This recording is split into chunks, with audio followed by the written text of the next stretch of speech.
إن الحمد لله نحمده ونستعينه ونستغفره ونعوذ بالله من شرور أنفسنا ومن سيئات أعمالنا.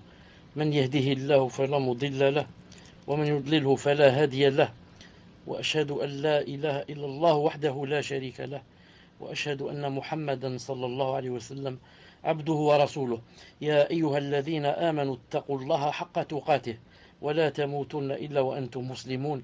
يا أيها الناس اتقوا ربكم الذي خلقكم من نفس واحدة وخلق منها زوجها وبث منهما رجالا كثيرا ونساء، واتقوا الله الذي تساءلون به والأرحام إن الله كان عليكم رقيبا. يا أيها الذين آمنوا اتقوا الله وقولوا قولا سديدا يصلح لكم أعمالكم ويغفر لكم ذنوبكم، ومن يطع الله ورسوله فقد فاز عظيما. ألا إن أصدق الكلام كلام الله، وخير الهدي هدي محمد عليه الصلاة والسلام، وشر الأمور محدثاتها وكل محدثة بدعة وكل بدعة ضلالة وكل ضلالة في النار. Donc, Hayyakumullah, en cette soirée du 8 Safar 1435 de l'Hégire, correspondant au 11 décembre 2013, bi'idhnillahi ta'ala. Inch'Allah ta'ala, l'yom avec le 20e cours du dogme du monothéisme, bi'idhnillahi ta'ala. Et le titre d'aujourd'hui, c'est donc les catégories de l'association à Allah Azza wa Jal, les catégories du shirk.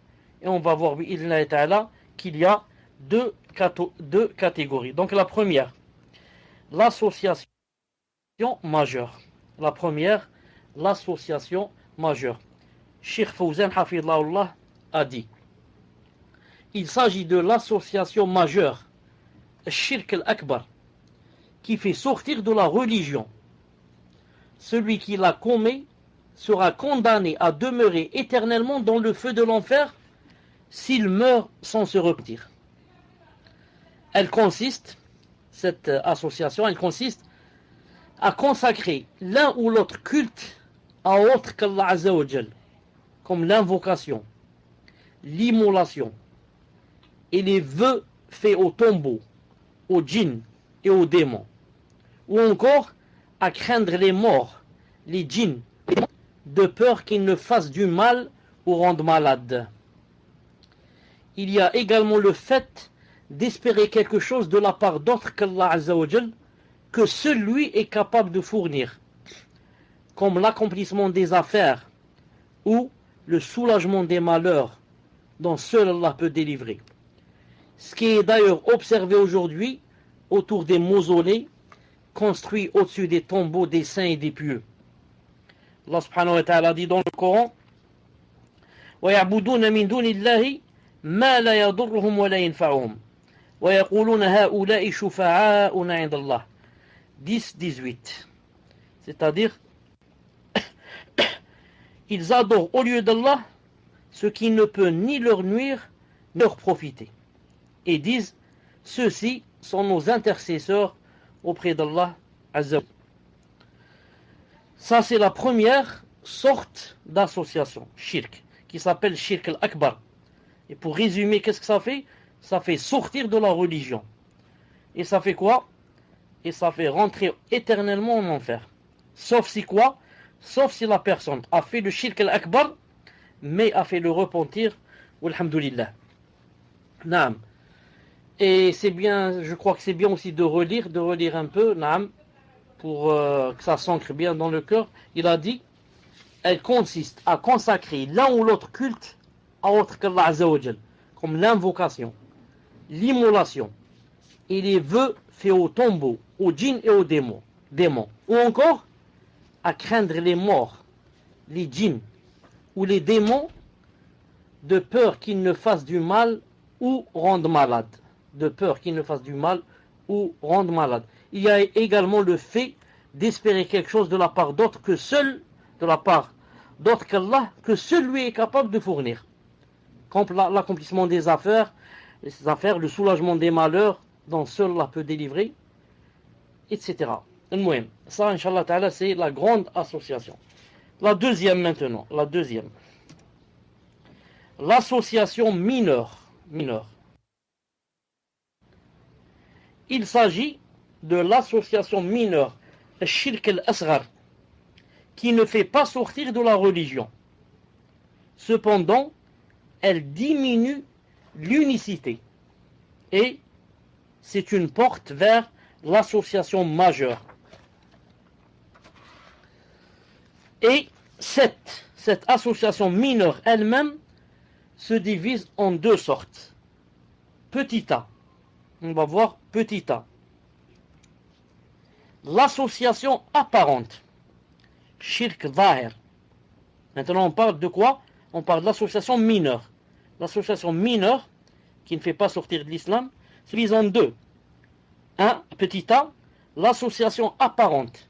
Et petit b, l'association non apparente. On commence par l'association apparente. Shirk zahir. Une association apparente qui réside. C'est une association apparente qui réside dans les paroles et les actes. Parmi ces paroles, il y a le fait, par exemple, de jurer par autre qu'Allah Azza wa Jal. Le prophète sallallahu alayhi wa sallam a dit: Man halafa bi ghayri Allahi faqad kafara ou ashrak. C'est-à-dire, quiconque, celui qui jure par autre qu'Allah a mécru ou bien a associé Allah Azza wa Jal. Quiconque jure par autre qu'Allah a ou bien mécru ou bien associé Allah Azza wa Jal. C'est un hadith authentique, voire Irwa al-Ghalil de Cheikh al-Albani 2561. Quand il a dit ici a mécru, pas la grande mécréance, la petite. Et quand il a dit a associé à Allah, la petite association. Si c'était la grande, il aurait quoi? Il serait sorti de l'islam. Il serait sorti de l'islam. D'où l'importance de l'apprentissage de la science. Si quelqu'un n'apprend pas sa religion et la première fois il tombe sur ce hadith, qu'est-ce qu'il va dire? Il va dire, s'il entend quelqu'un jurer par autre qu'Allah Azza wa Jal, il va lui dire: tu es kafir, tu es sorti de l'islam, tu seras éternellement en enfer si tu ne fais pas le repentir. Et il ne sait pas quoi? Que le shirk et le kufr se divisent en grand kufr et petit kufr. Grande mécréance, petite mécréance. Grand shirk, petit shirk. Non, mais il ne sait pas. Al-Muhim. Donc celui qui jure par autre qu'Allah Azza wa Jal a mécru ou bien a associé Allah Azza wa Jal. Et lorsqu'un prophète a dit au prophète sallallahu alayhi wa sallam, il lui a dit: Ma shi'ta, afwan, ma sha'Allah wa shi'ta. Si Allah veut et si tu le veux. Si Allah Azza wa Jal veut et si tu le veux. Le prophète sallallahu alayhi wa sallam lui a répondu: Aj'altani lillahi nidda qul ma sha'Allah wahda. Naam, c'est-à-dire il lui a dit: fais-tu de moi un égal à Allah, un égal d'Allah Azza wa Jal? Dis plutôt: si Allah seul le veut. Si Allah seul le veut. Naam, c'est un hadith authentique jugé par Al-Albani dans Sahih Sunan Ibn Majah comme hadith authentique. Il ne faut pas dire, naam, comme a dit ici ce sahabi radiyallahu ta'ala anhu qui a dit: si Allah veut, si tu le veux. Tu dis non. Tu dis si Allah le veut. C'est pas si Allah le veut et moi je le veux ou le X le veut. Par contre, c'est permis de dire si Allah le veut, ensuite tu le veux. Ou le puis tu le veux. Ça, Inch'Allah Ta'ala, c'est permis. Naam. Dans une autre version, dit si Allah veut, puis si tu le veux. Puis. Ce n'est pas et. Il y a une différence entre et puis. Et, tu vas les mettre les deux à pied d'égalité. Mais tu dis puis, ça veut dire ça va après. Comme tu dis, Ali et Omar sont venus. Il y a une différence entre Ali et Omar sont venus et entre Ali est venu, ensuite Omar est venu. Al-Muhim. Le cheikh dit Hafidahullah. C'est également le fait de dire sans Allah et sans un tel. Mais ce qui est correct, c'est de dire si Allah le veut, puis si un tel le veut. Ou sans Allah, puis sans un tel. Car l'expression puis, qui veut dire en arabe thumma, puis, fait allusion à un ordre de priorité. En d'autres termes, elle montre que la volonté du serviteur suit la volonté d'Allah. Naam. Elles ne sont pas les deux à égalité, mais plutôt la volonté du serviteur suit la volonté d'Allah Azza wa Jal. Comme a dit Allah Azza wa Jal au Coran, il a dit وَمَا تَشَاءُونَ إِلَّا أَنْ يَشَاءَ اللَّهُ رَبُّ الْعَالَمِينَ. Mais vous ne pouvez vouloir que si Allah le veut, lui, le Seigneur de l'univers. 81-29. Mais vous ne pouvez vouloir que si Allah le veut. Jamais tu ne peux vouloir une chose si Allah Azza wa Jal ne veut pas. Ensuite, maintenant, si cette chose est passée, c'est quelque chose de bien, etc., masha'Allah, alhamdulillah. Si c'est quelque chose de mal, ça ne veut pas dire que Allah Ta'ala, puisqu'il l'a voulu, qu'il l'aime. Non. Allah Ta'ala a créé le shaitan, il a voulu sa création, il ne l'aime pas. Et le contraire, Allah Ta'ala aime des choses et ne les a pas créées. Allah Ta'ala aimerait que Abu Jahl et que le pharaon soient des croyants. Mais il ne l'a pas voulu. Donc Allah Ta'ala aime des choses, il ne les veut pas, des fois, hein, et veut des choses, il ne les aime pas. Il a dit par contre, Cheikh Hafidhullah dit par contre, le et, parce qu'on a parlé du puis et du ensuite. Quand tu dis Allah veut, puis toi, Allah veut, ensuite toi, ça marche. Par contre, si tu dis et, Allah veut et toi, en arabe ça s'appelle loi, et. Par contre, le et, entre parenthèses loi, dans ce genre d'expression, indique l'égalité et le rassemblement. Et n'implique ni ordre, ni succession. C'est pour ça que c'est interdit. Comme la parole, tu dis par exemple, je n'ai qu'Allah et toi. Beaucoup de personnes disent comme ça. Je compte sur Allah et toi. Naam. Je n'ai personne pour m'aider qu'Allah Azza wa Jal et toi. Ça c'est haram. C'est de l'association mineure. Parce qu'elle se trouve dans les paroles. Naam. Il faut dire je n'ai qu'Allah Azza wa Jal, ensuite toi, pour m'aider. Je n'ai qu'Allah Azza wa Jal, puis toi, pour m'aider. Si tu dis je n'ai qu'Allah et toi, ça veut dire Allah et toi sont à pied d'égalité. Subhanallah al-Azim. Naam. Ou bien tu dis c'est de la grâce d'Allah et de la tienne. Naam. Ce projet que j'ai eu, masha'Allah, dans ma société, c'est de la grâce d'Allah, bifadlillah, et de la tienne. Ça c'est shirk. Il faut dire c'est de la grâce d'Allah Azza wa Jal, puis de la tienne. Puis de la tienne. C'est une ni'ma d'Allah, ensuite une ni'ma de toi. Et c'est possible qu'une personne fasse une ni'ma et une autre. Allah donne des ni'ma et nous on donne aussi des ni'ma. Comme a dit Allah Ta'ala en parlant du prophète sallam,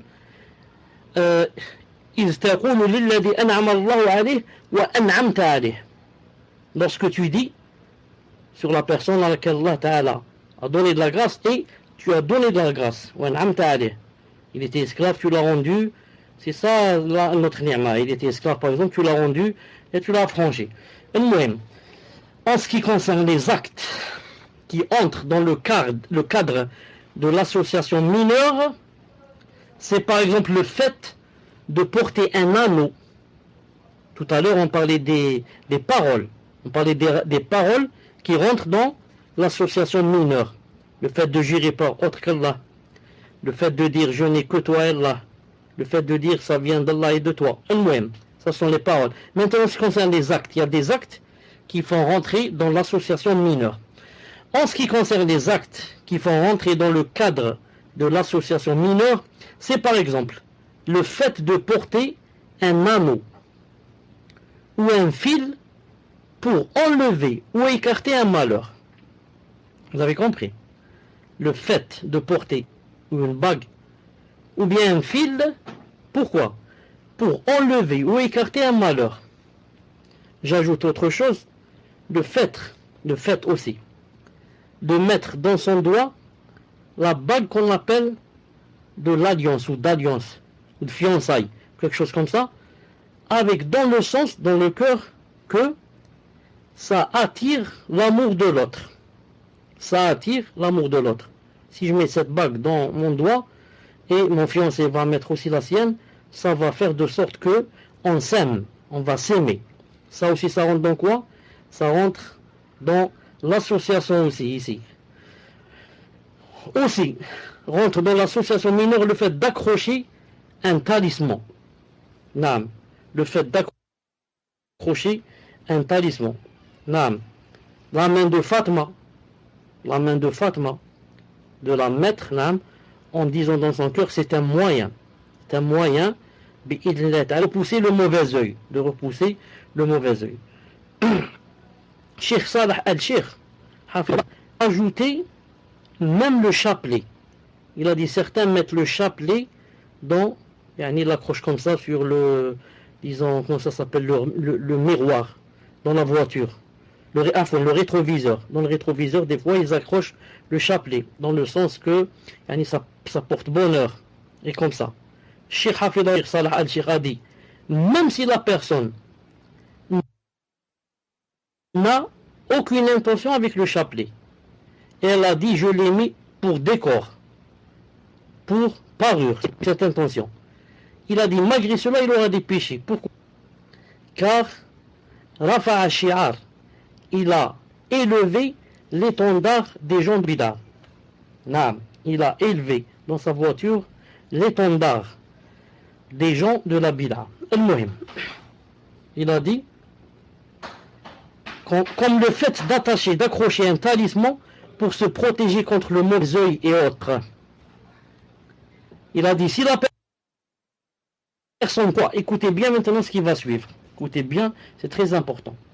Maintenant, on va voir pourquoi la personne a accroché chose, par exemple. On va voir. Si la personne croit et pense en son fort intérieur, dans son cœur, que ce sont des moyens de dissiper ou d'écarter un mal en mineur, c'est tout. Car Allah Azza wa Jal n'en a pas fait des moyens pour ce genre de choses. Mais si la personne maintenant croit que ces objets ne se limitent pas à être de simples moyens, mais qu'ils enlèvent ou écartent les malheurs par eux-mêmes, ceci est considéré comme faisant partie de l'association majeure qui fait sortir de la religion et fait rentrer la personne éternellement en enfer, puisque la personne s'attache dès lors à autre qu'Allah Azza wa Jal. Donc, subhanallah al-azim, l'intention joue un grand rôle. Pourquoi tu as mis par exemple la main de Fatma, tu l'as mise par exemple sur ta porte, ou bien dans la voiture, ou bien comme on l'a attaché à son cou. Naam. Pourquoi? Si la personne dit que dit dans son cœur bien sûr, dit que c'est seulement un moyen, c'est-à-dire que c'est Allah Ta'ala qui repousse le mauvais œil, mais Allah Ta'ala a demandé de prendre des causes. Cette femme de Fatma, c'est une cause. Cette main de Fatma, c'est une cause. Moi, je prends des causes. Comme Allah Ta'ala dit, prenez des causes. Donc, la main de Fatma est une des causes qui repousse le mal, qui repousse le mauvais œil. Si tu penses comme ça, tu as fait de l'association mineure. Tu as fait un grand péché, l'association mineure. Pourquoi? Car Allah Ta'ala n'a dit ni dans le Coran, ni par le biais de son prophète Mohammed que la main de Fatma enlevait le mauvais œil. Donc tu as tiré des choses de ta tête. Ou bien tu as suivi tes aïeuls, tes grands-parents. Ou bien tu as imité comme ça aveuglément. Sinon donne un verset ou un hadith qui montre cela. Si c'était une charia, Allah Ta'ala a promis que sa charia se répandrait. Tous les croyants la sauraient. Al-Muhim. Mais si maintenant la personne pense dans son cœur que quoi? Que cette main de Fatma par exemple, ou ce talisman, ou je ne sais quoi, de lui-même, c'est lui-même quand tu le mets, il pousse le mal.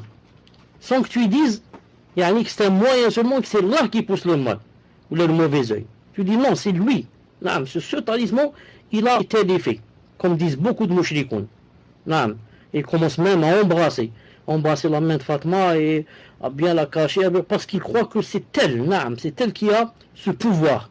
Dans ce cas, la personne sort carrément de la religion et devient mouchrik, shirk akbar.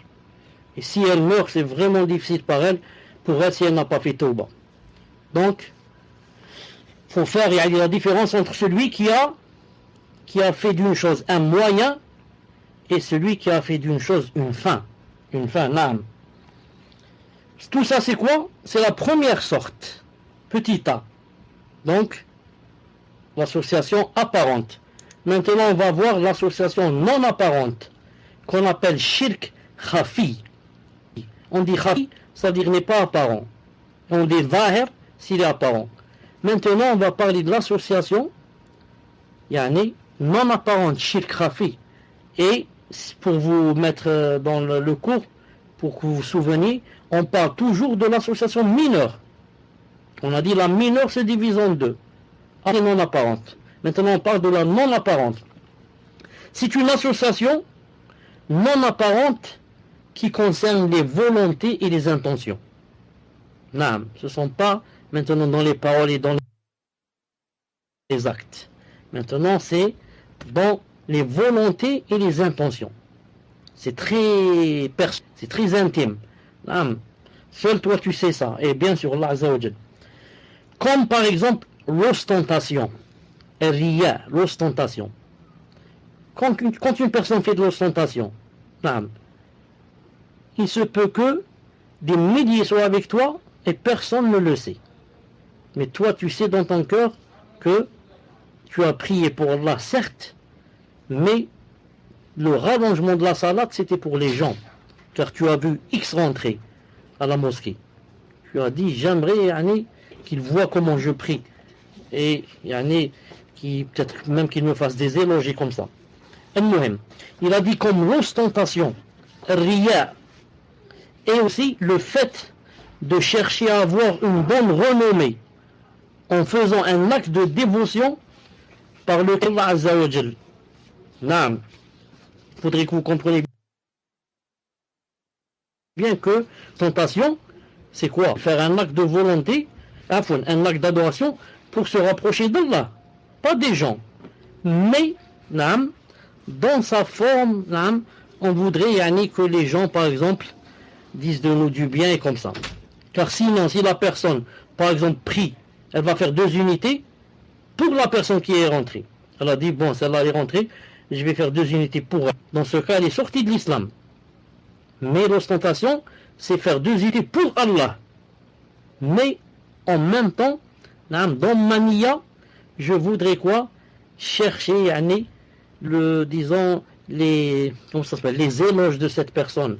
Et comme ça. Sinon, l'acte lui-même, il est pour Allah Azza wa Jal. Il a dit, et le fait de chercher à avoir une bonne renommée en faisant un acte de dévotion par lequel il se rapproche d'Allah Azza wa Jal, comme celui qui prie ou fait une aumône pour que les gens le louent et disent du bien de lui. Il prie. Il fait une aumône pour Allah Azza wa Jal. Mais, il voudrait quoi? Que les gens le louent et disent du bien de lui. Ou celui qui évoque Allah Azza wa Jal. Celui qui élève sa voix lorsqu'il évoque Allah Azza wa Jal. Toi, tu étais en train d'évoquer pour Allah. Tout seul. Subhanallah, alhamdulillah, subhanallah, alhamdulillah, la ilaha illallah, Allahu akbar. Tout seul. Peut-être entre tes lèvres. Ensuite, quelqu'un est rentré à la mosquée, s'est assis, là-bas en face de toi, à 10 mètres. Donc, si tu continues à dire comme ça, il ne va pas t'entendre. Il y a Iblis qui va te dire, lève ta voix comme ça, il t'entend, il sait que tu fais le zikr, tu es mashallah. Tu élèves la voix. Subhanallah, alhamdulillah, la ilaha illallah. Pendant que tu es en train de faire le zikr. Toi, le zikr, ça, tu es en train de le faire pour Allah. Mais maintenant, tu as élevé la voix pour qu'il sache, lui, et qu'il dise des choses de toi, des choses de bien. Tu es rentré dans l'ostentation. Naam. Ou celui qui enjolive sa voix lorsqu'il lit le Coran pour qu'il soit loué auprès des gens. Naam. Si tu étais seul, tu lis, de la façon la plus simple. Et maintenant qu'il y a des gens avec toi, tu lis, masha'Allah, avec ahkam, avec idram, avec iqlab, avec tout ce qu'il y a comme règle. Et quand tu vas à la maison, tu lis, comme on dit, bâcler. Tu veux bâcler la salade et aller manger et dormir. Et maintenant qu'il y a des gens avec toi, tu lis, masha'Allah, ahkam et comme ça. Si l'ostentation se mêle à un acte quelconque, elle le rend vain, elle le rend nul. Car Allah Azza wa Jal a dit dans le Coran, Allah Azza wa Jal a dit dans le Coran, فَمَنْ كَانَ يَرْجُو لِقَاءَ رَبِّهِ فَلْيَعْمَلْ عَمَلًا صَالِحًا وَلَا يُشْرِكْ بِعِبَادَةِ رَبِّهِ أَحَدًا. Sourate Al-Kahf 110. Al-Kahf 110. Quiconque donc espère rencontrer son Seigneur, qu'il fasse de bonnes œuvres et qu'il n'associe dans son adoration nul autre à son Seigneur. Le témoin c'est quoi? Qu'il fasse de bonnes œuvres et qu'il n'associe.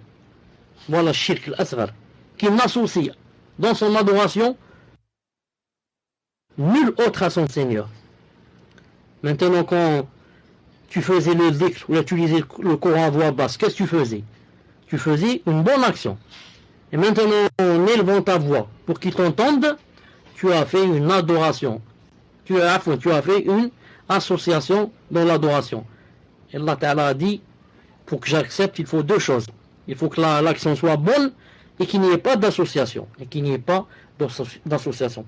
Et le prophète sallallahu alayhi wa sallam a dit, dans un hadith authentique, il a dit, Inna akhwaf ma akhafu alaykum al-asghar.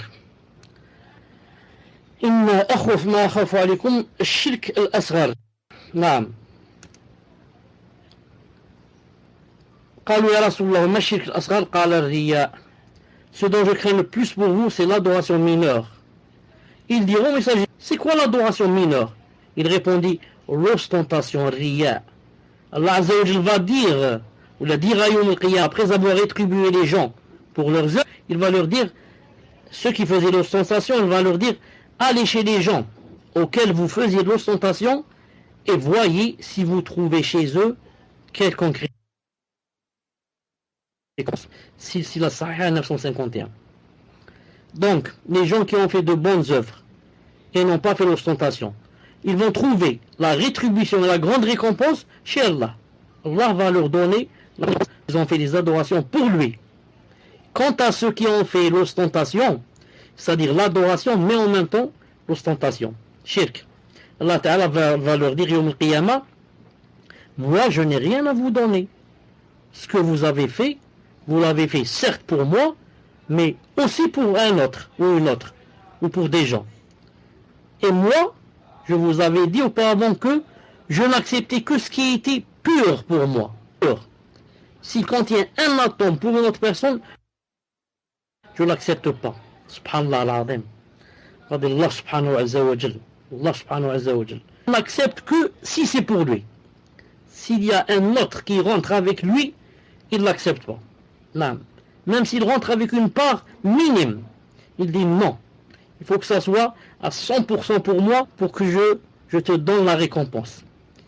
S'il y a quelqu'un qui est rentré avec moi dans l'intention ici, dans ton intention, non, je donne rien.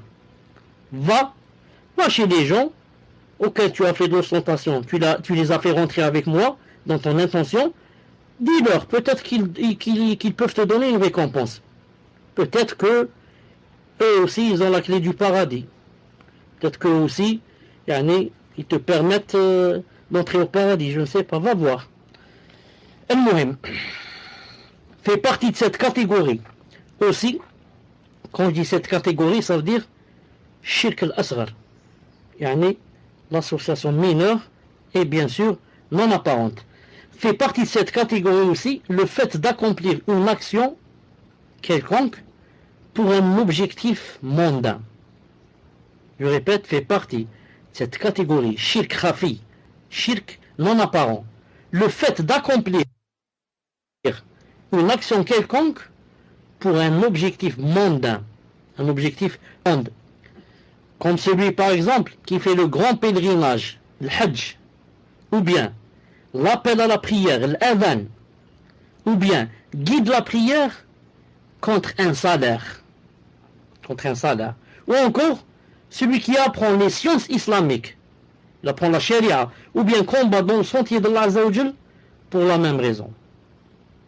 Le prophète sallallahu alayhi wa sallam a dit dans un hadith authentique, Ta'isa abdul dinar, abdul dirham, abdul qatifa, عبد الخامسة يا راضي وإن لم يعطى لم يرضى. Et dans le Bukhari, il a dit تعس عبد الدينار والدرهم والقطيفة والخامسة إن أعطي لم يعطى لم يرضى. البخاري 2886. C'est-à-dire, malheur à l'esclave du dinar, malheur à l'esclave du dirham, malheur du velours, malheur à l'esclave de la khamisa, manteau à motif qui peut être en soie. Si on lui donne, il se montre satisfait. Si on ne lui donne pas, il se révolte. Non. Malheur à ceux-là. L'esclave du dinar. À cause du dinar, bon maintenant, quelqu'un va dire, il n'y a pas de dinar. Si, le dinar, il y a. En Algérie, au Koweït, je crois, dans d'autres pays, beaucoup de pays, le dirham, non, ça existe. L'euro, le franc, le mohim. Malheur à ceux qui deviennent l'esclave de la monnaie, de l'argent. Non. Qui, à cause de l'argent, en général, non, il est prêt à ne pas prier à l'heure. Et la femme est prête à se dévoiler. Non, mais elle enlève son djilbab à cause de l'argent. Non. Et d'autres enlèvent plus que le djilbab à cause de l'argent. Si certains l'enlèvent pour travailler, d'autres l'enlèvent pour faire le haram. Non. Donc la personne devient esclave de l'argent. Malheur à l'esclave du velours et l'esclave du manteau. Donc, malheur à ceux qui passent leur temps toute la journée, seulement à parler de vêtements et à voir comment s'habiller, quelle est la dernière mode, comment faire ceci, comment faire cela, jusqu'à devenir esclave, qui est à l'heure à cause de cela. Perdre la plus grande partie du temps en cherchant le vêtement. Malheur à ce que la personne devienne esclave du vêtement. Ensuite il a dit, si on lui donne, il se montre satisfait. Si on ne lui donne pas, il se révolte. Ici, juste une petite chose. On aurait aimé que Cheikh Hafidullah l'aurait montré, mais il l'a laissé comme ça. Je ne sais pas pourquoi. Quand il a dit, mais je suis sûr que si c'était Cheikh bin Uthaymin rahimahullah, il aurait mis ça, peut-être que le Cheikh rahimahullah, Hafidullah, ne l'a pas remarqué. Quand il a dit, le fait d'accomplir une action rentre dans le shirk asghar, non apparent, le fait d'accomplir une action quelconque pour un objectif mondain, une action quelconque, dans le din,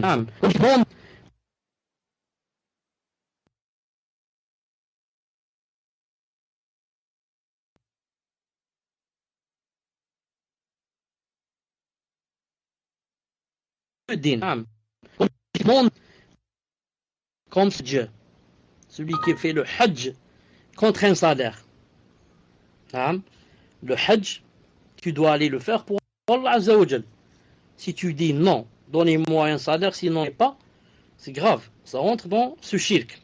Mais maintenant, si une personne, par exemple, est malade et elle ne peut pas aller au hajj, celui qui est malade et ne peut pas aller au hajj, qu'est-ce qu'il fait? On voit, s'il sait qu'il guérit, il attend, il va au hajj. S'il sait que sa maladie est curable, il paye quelqu'un. Et lui va aller au hajj à ma place. Il paye quelqu'un. Est-ce que cette personne qui a été payée rentre dans ce qu'on dit? Elle ne rentre pas. Pourquoi? Allah Ta'ala dit cette personne veut t'aider. Regarde, ce n'est pas obligé pour elle qu'elle aille, qu'elle se fatigue, qu'elle prenne l'avion, qu'elle, je ne sais pas, qu'elle reste presque un mois là-bas et laisse sa femme, ses enfants, peut-être son travail à cause de toi. Donc maintenant, si tu la payes, ça rentre dans la justice, l'adl. Sinon personne ne partirait. Tu dis à quelqu'un, pars à ma place, il te dit non, pourquoi je pars, moi je me fatigue, moi j'ai fait mon hajj, alhamdoulilah. Et quand il a dit ici, l'appel à la prière, le adhan, ou bien guider la prière contre un salaire, on va dire, comme a dit Cheikh bin Uthaymin rahimahullah, ça c'est dans le où on te dit par exemple, tu sais faire le adhan, c'est le moment de la salat, fais le adhan, tu dis non, donnez-moi de l'argent, sinon je fais pas. C'est pas obligé de dire donnez-moi une paye. Donnez-moi 10 euros, sinon je fais pas. Donnez-moi 1 euro, sinon je n'appelle pas la prière. Tu es rentré dans cette catégorie. Naam. La même chose pour la salle. Non, jusqu'à ce que vous me payez. Tu es rentré dans cette catégorie. Mais maintenant, si ce sont les gens qui t'ont proposé, qui t'ont dit par exemple, écoute, nous on n'a personne dans la mosquée par exemple pour nous guider. Est-ce que ça te dirait que tu par exemple viennes nous guider? Tu dis mais moi je travaille, je peux pas rester toute la journée dans la mosquée. On te dit écoute, arrête le travail, on te donne une paye. Donc cette paye que tu vas prendre, ce n'est pas en contrepartie de la prière, mais en contrepartie du temps. Du temps, tu vas leur donner tout ton temps au lieu de donner ton temps au travail pour gagner de l'argent. Maintenant, tu ne peux plus, tu ne peux pas grouper entre les deux. Donc, tu t'es désisté de ton travail et de ta paye. Et maintenant, tu vas ton temps pour la mosquée et ils vont te payer. Ça se fait. La même chose pour le adhan.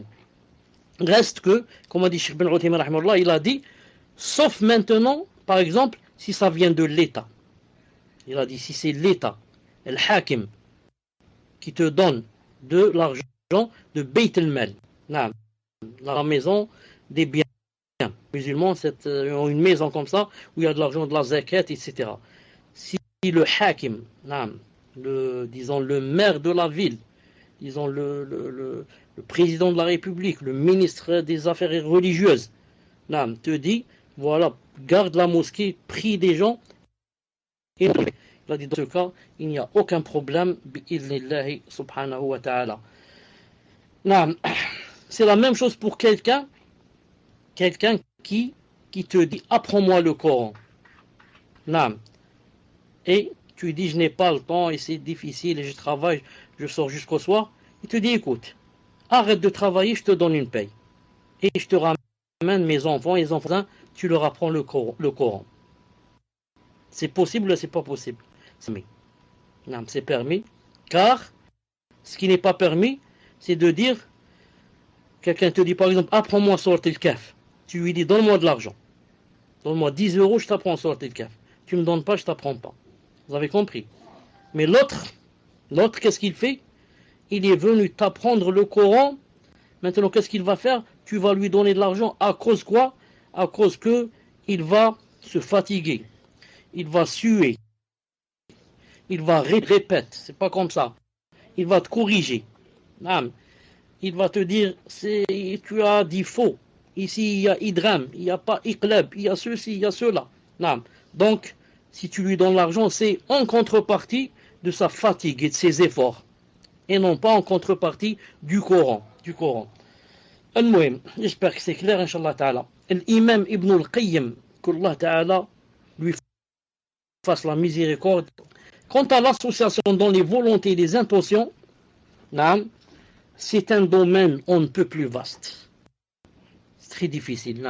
L'association dans les volontés et les intentions, c'est un domaine on ne peut plus vaste, c'est-à-dire très très vaste. Il n'y a pas plus vaste. Et peu de personnes en est. C'est vrai. Dans les intentions et les volontés, peu de personnes échappent au shirk. Celui donc qui a voulu, par son acte, autre que le visage d'Allah Azza wa Jal, et n'a pas l'intention par son acte de se rapprocher d'Allah Azza wa Jal en demandant sa récompense, a certes commis l'association dans sa volonté et son intention.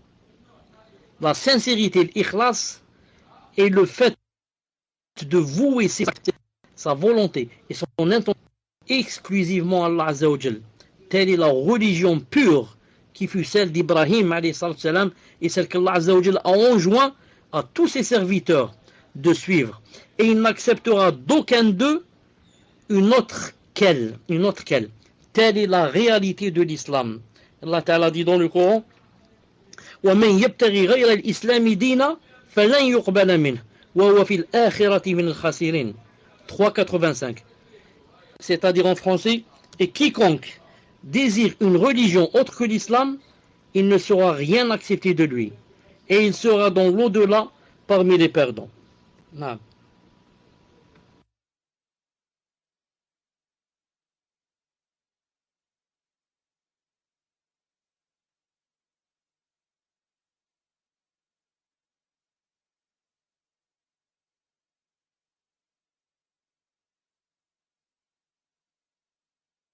Salam alaikum, je disais, et quiconque désire une religion autre que l'islam ne sera point agréé, et il sera dans l'au-delà parmi les perdants. La religion d'Ibrahim alayhi salam. Et quiconque s'en détourne fait partie des faibles d'esprit. Comme ça dit Ibn al-Qayyim dans le Jawab al-Kafi, page 115. En résumé de ce qui a précédé, les principales différences entre l'association majeure et mineure sont les suivantes.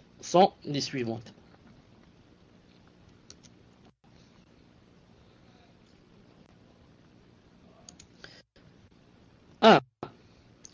L'association majeure, sortir de la religion, contrairement à l'association mineure. Il faut bien apprendre ça.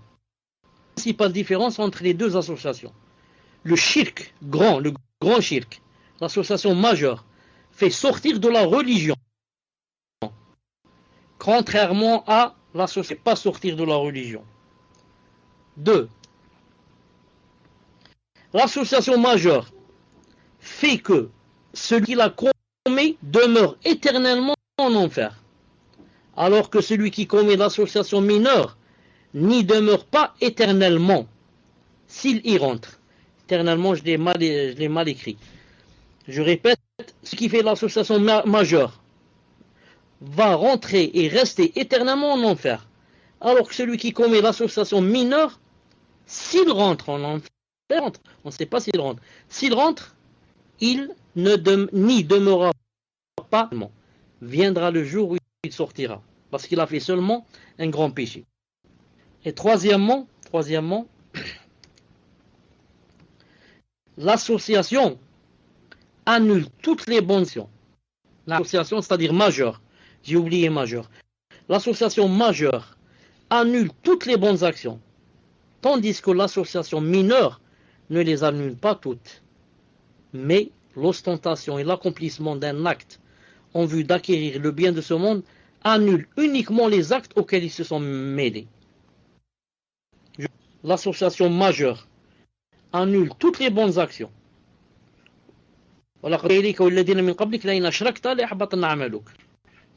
Quant à l'association mineure, elle annule seulement, elle annule l'oration a eu lieu, cette ostentation et l'accomplissement d'un acte en vue d'acquérir le bien de ce monde, ça annule uniquement l'acte auquel s'est mêlée cette mauvaise intention, qui est l'ostentation, ou bien qui est le fait d'accomplir un acte mondain. Voilà, Inch'Allah Ta'ala, les principales différences entre les deux. Voilà, Inch'Allah Ta'ala, pour le cours d'aujourd'hui. J'espère que les questions seront nombreuses. Subhanakallahumma bihamdik. Ashhadu an la ilaha illa ant. Astaghfiruka wa atubu ilayk. Assalamu alaykum wa barakatuh. Amen. Salam alaikum, vous m'entendez? Bismillah wa salatu wa salam ala rasulillah.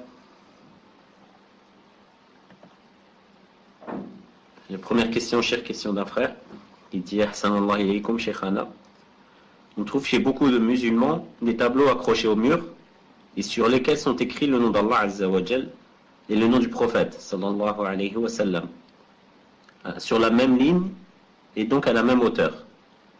En général, les fabricants de ces tableaux mettent le nom d'Allah à droite et le nom du prophète sallallahu alayhi wa sallam à gauche. Mais encore une fois, les deux écritures sont à la même hauteur.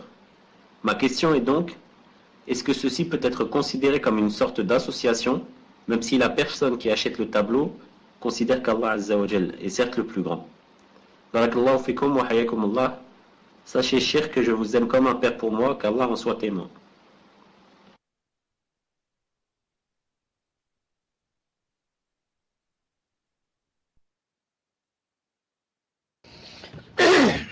Wa alaykum salam wa rahmatullah. Puisse Allah Azza wa Jal t'aimer comme tu m'as aimé en lui. Je dis, si une personne accroche une pancarte ou bien un tableau ou bien, d'abord écrivez le numéro 1 si vous m'entendez.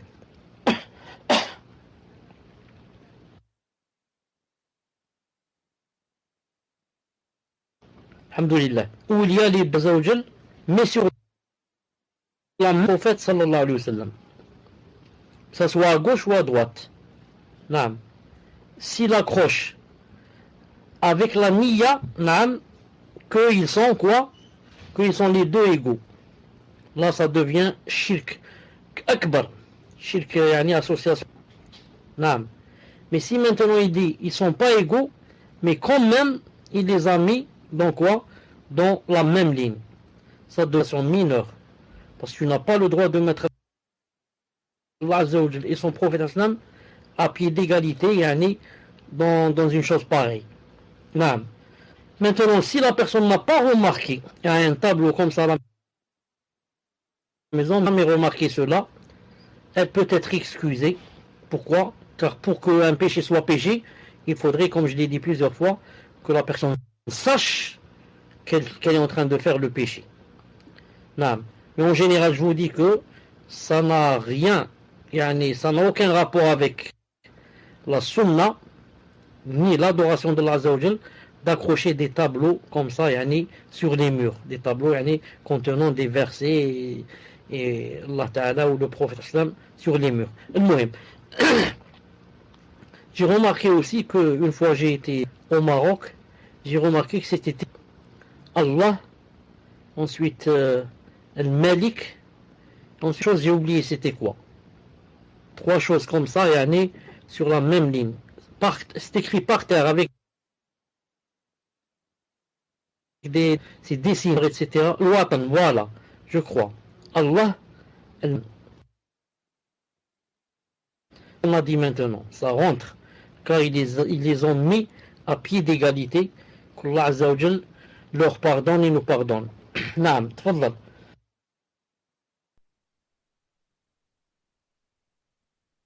Amin. Barakallahu fikum, cher. Question suivante, question d'une sœur. Salam alaikum, cher. J'ai oublié. Je voulais savoir si c'était de l'ostentation, le fait que je me justifie à mes collègues de travail lorsque c'est l'heure du repas de midi, en disant que je jeûne et je leur explique que j'essaye de jeûner le lundi et le jeudi pour éviter qu'ils me posent la question à chaque fois que je jeûne.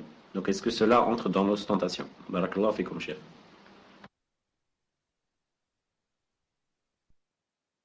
Afwan, il y a un mot qui a sauté. Donc il y a un mot clé dans la question. Tfaddal.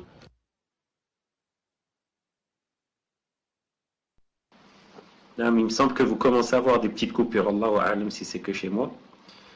Donc la question de la sœur est, je voulais savoir si c'était de l'ostentation, le fait que je me justifie auprès de mes collègues de travail lorsque c'est l'heure du repas de midi, en disant que je jeûne, et je leur explique que j'essaye de jeûner le lundi et le jeudi pour éviter qu'ils me posent la question à chaque fois que je jeûne. Allah fait comme chef. Cher, est-ce que vous avez bien entendu la question ou est-ce que je dois la reposer? Non, ce n'est pas la peine, Inch'Allah Ta'ala, vous m'entendez.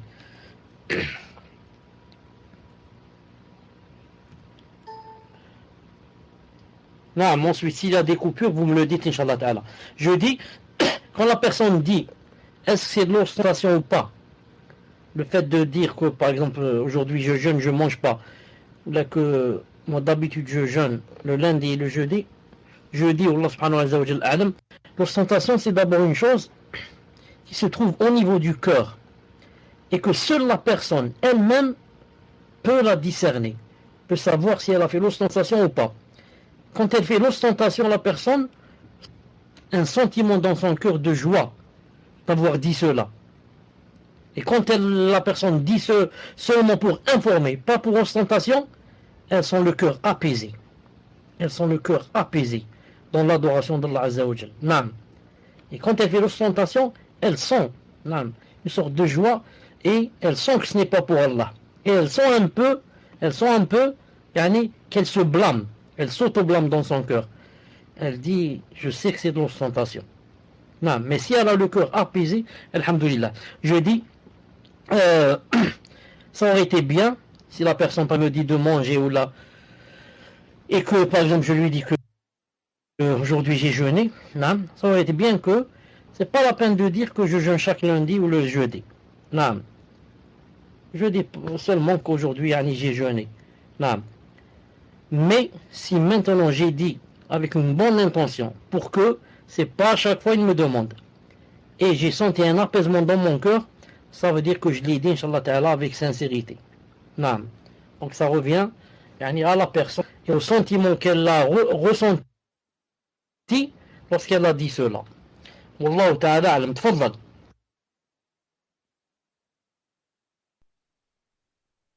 Barakallahu fikum, cher.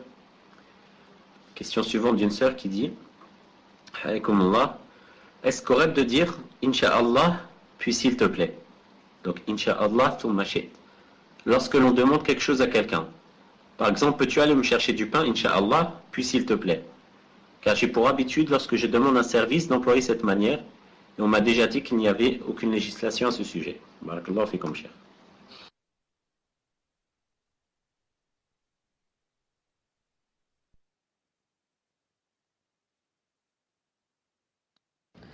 Qu'est-ce qu'a dit la personne? Inch'Allah, puis s'il te plaît. Dis-moi si c'est ça. Inch'Allah, puis s'il te plaît. Là, une seconde, je prends le micro.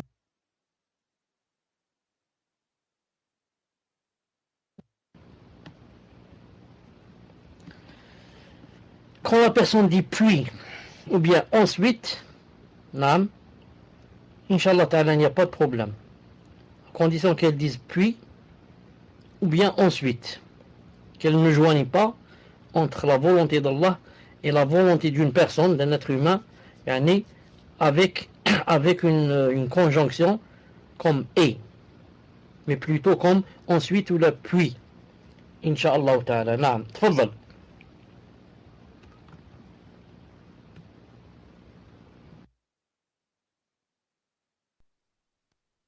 Barakallahu fikum, cher. Question suivante d'une sœur. Hassanallah ilaykum, cher. Qu'Allah Ta'ala vous préserve, ainsi que nous tous, de l'association majeure et mineure. Amen. Je voudrais savoir si le fait d'avoir peur d'une personne qui nous veut du mal, ou des shayatin djinn, par rapport au sihr, à la possession, est-ce que cela rentre dans l'association majeure? Jazakumullahu khaira, cher.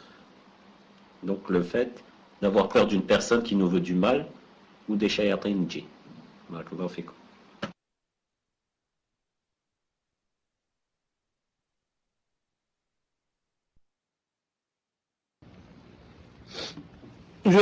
Une seconde, je vous cherche un verset, Inch'Allah Ta'ala.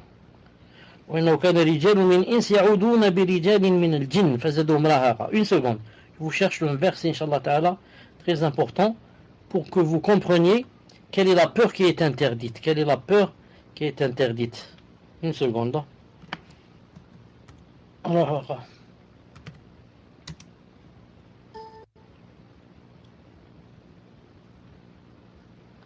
Naam. Avoir peur des djinns, des démons là. Non. Cela dépend de quelle peur. Si j'ai peur, voilà. C'est-à-dire en arabe, non.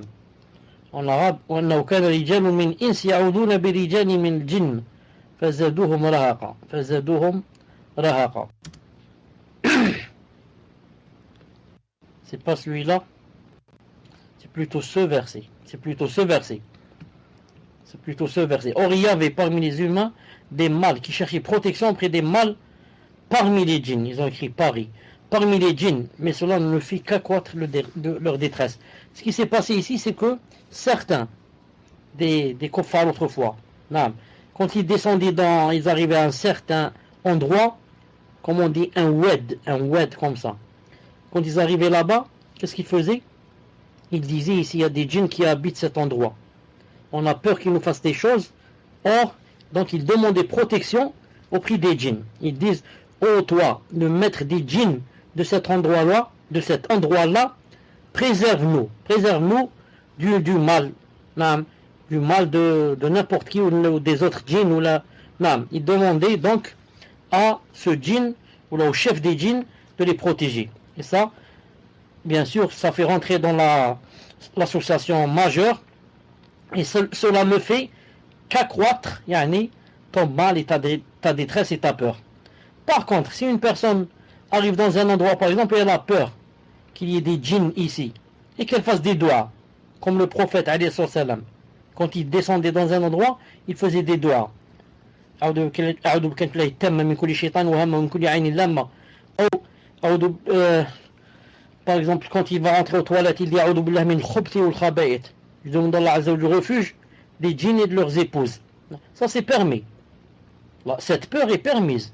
J'ai peur qu'il me fasse du mal, mais ce qui est interdit maintenant, quand tu as peur qu'il te fasse du mal, tu t'es préservé d'eux, en te réfugiant chez qui?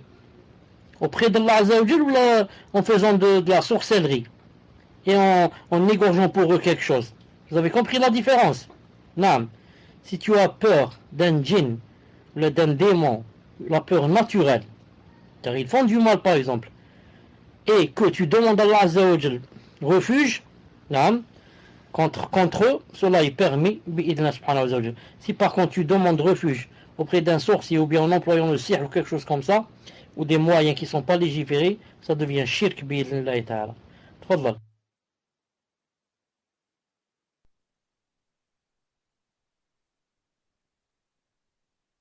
Barakallahu fikum, Cheikh. Question suivante d'un frère qui dit qu'Allah vous accorde une longue vie avec des œuvres pieuses. Voici ma question. Comment se préserver du shirk khafi?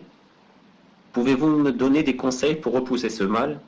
Et pouvez-vous revenir sur la parole de Cheikh Ibn al-Qayyim, rahimahullah? Barakallahu fikum, ya Cheikh. Afwan, j'ai pas entendu les premiers mots de la question. Donc j'ai pas entendu les mots clés de la question. Si tu pouvais répéter, jazakallahu khayran. Amin ajma'i. Donc, Cheikh, la question, comment se préserver du shirk khafi? Pouvez-vous me donner des conseils pour repousser ce mal? Et pouvez-vous revenir sur la parole de Cheikh Ibn al-Qayyim, rahimahullah? Barakallahu fikum, Cheikh.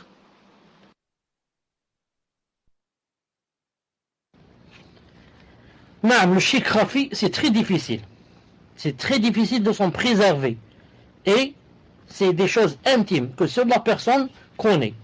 Tu es avec une personne, avec elle au travail du matin au soir, ou là dans la mosquée du matin au soir, et tu ne sais pas s'il a fait du shirk khafi ou pas, parce qu'il n'a pas parlé. Ce sont des choses qui dépendent des intentions et des volontés. Et qui peut connaître les intentions et les volontés si ce n'est Allah Azza wa Jal, ou bien la personne elle-même. Non, sinon c'est impossible que quelqu'un sache cela. C'est pour cela. Et puisque la personne a demandé que je lise aussi ce qu'a dit Ibn al-Qayyim, regardez ce qu'il a dit. Regardez ce qu'il a dit ici. Il a dit, quant à l'association dans les volontés et les intentions, c'est ça le shirk khafi. Écoutez ce qu'il a dit. C'est un domaine on ne peut plus vaste. Il n'y a pas plus vaste que ce domaine. Vaste. Et peu de personnes en échappent. Imaginez un alim comme Ibn al-Qayyim rahimahullah, un nasset, Allah يبارك حسابه كذلك ولا يزكي على أحدا.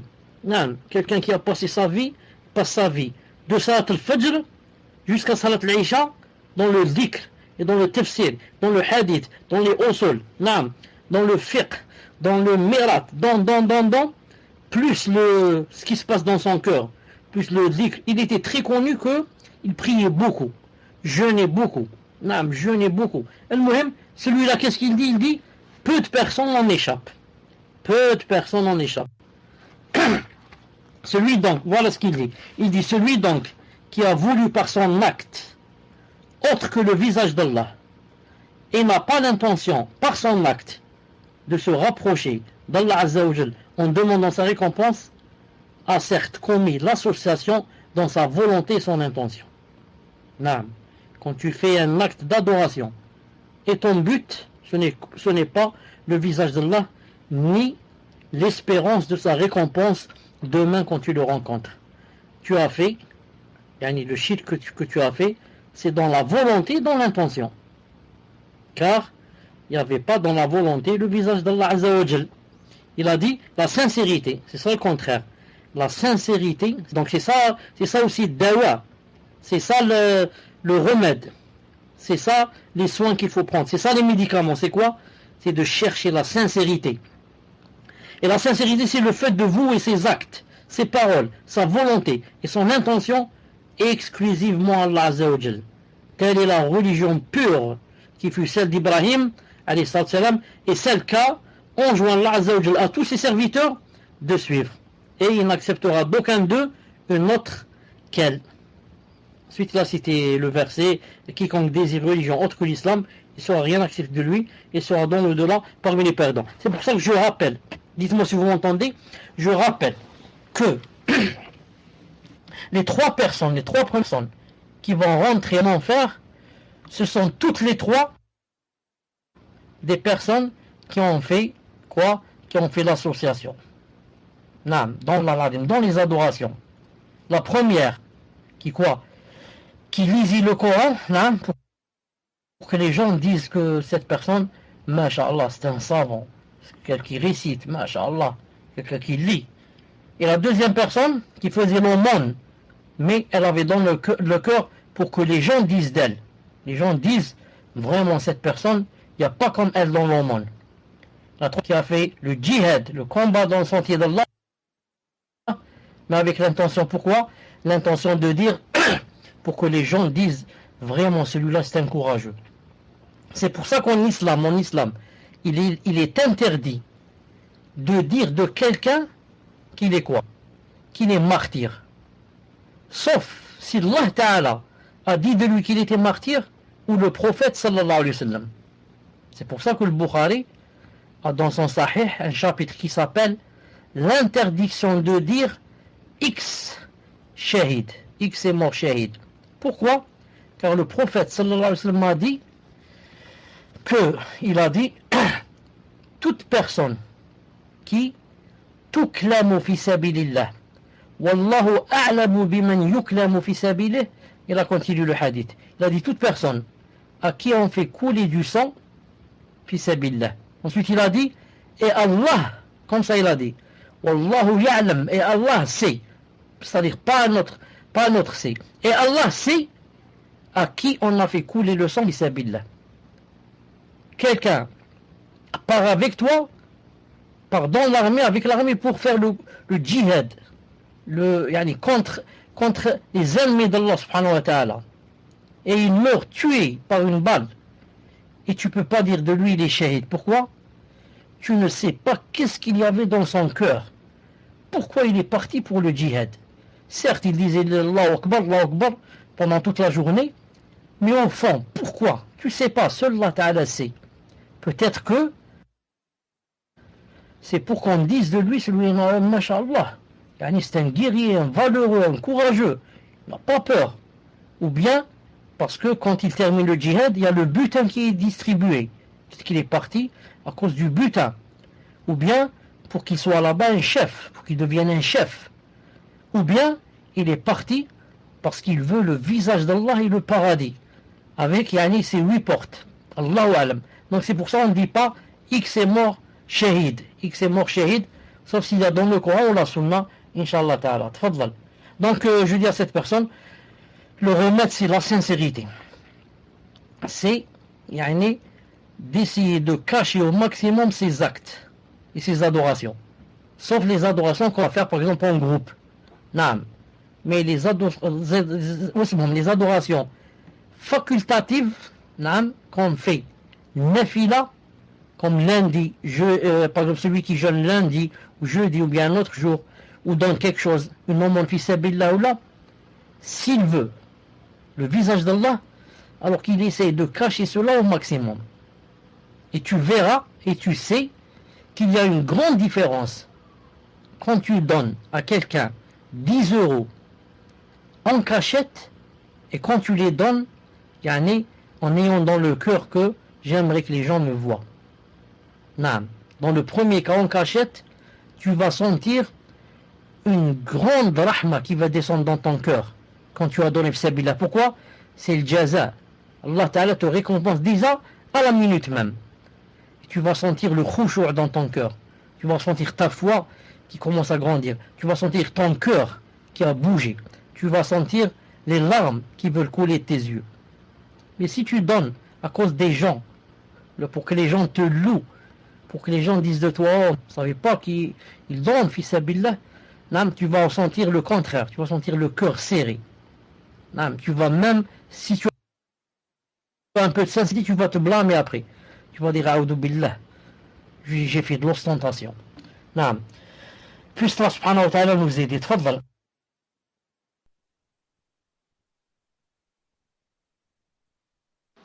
Barakallahu fikum, cher. Question suivante d'une sœur qui demande et qui dit qu'Allah vous récompense pour ce cours bénéfique. Alhamdulillah, c'est sur le shirk mineur. Par rapport à la main de Fatima, je ne sais pas si j'ai bien compris, mais dans notre niya, on la mettait pour uniquement s'embellir. Enfin, je la reformule, cher. Donc, si j'ai bien compris, si dans notre niya, on la met uniquement pour s'embellir et on rejette toute autre croyance, est-ce que cela rentre quand même dans le shirk mineur ou est-ce uniquement un péché? Barakallahu fikum, cher.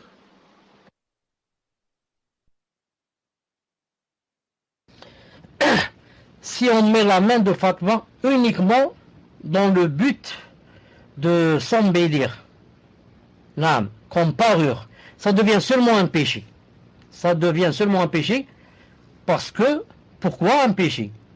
Tu t'es paré avec du haram. Est-ce que maintenant, moi, pour parer ma maison, je vais la remplir de bouteilles de vin? Vous avez compris? Dans le salon, je vais poser une bouteille de whisky, une bouteille de vin rouge, une bouteille de vin rosé, 10 ou 15 bouteilles de bière. J'ai dit, c'est juste pour parure. Vous avez compris? Donc pour cela, je vais avoir un péché. Mais si maintenant c'était pour refouler le mauvais œil, ça devient shirk. Naam. Tfaddal.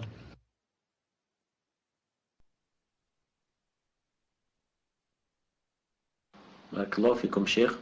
Question suivante d'un frère qui dit: je fais de l'ostentation dans chaque prière car je la fais en groupe. Des fois je rattrape les rak'a à faire et même des fois quand je suis tout seul en faisant des prières surérogatoires. Donc comment faire, sachant que je n'aime pas ça et pourtant j'aime beaucoup prier? Pouvez-vous m'expliquer, cher barakallahu fikum, qu'Allah vous accorde le paradis et je vous aime en Allah.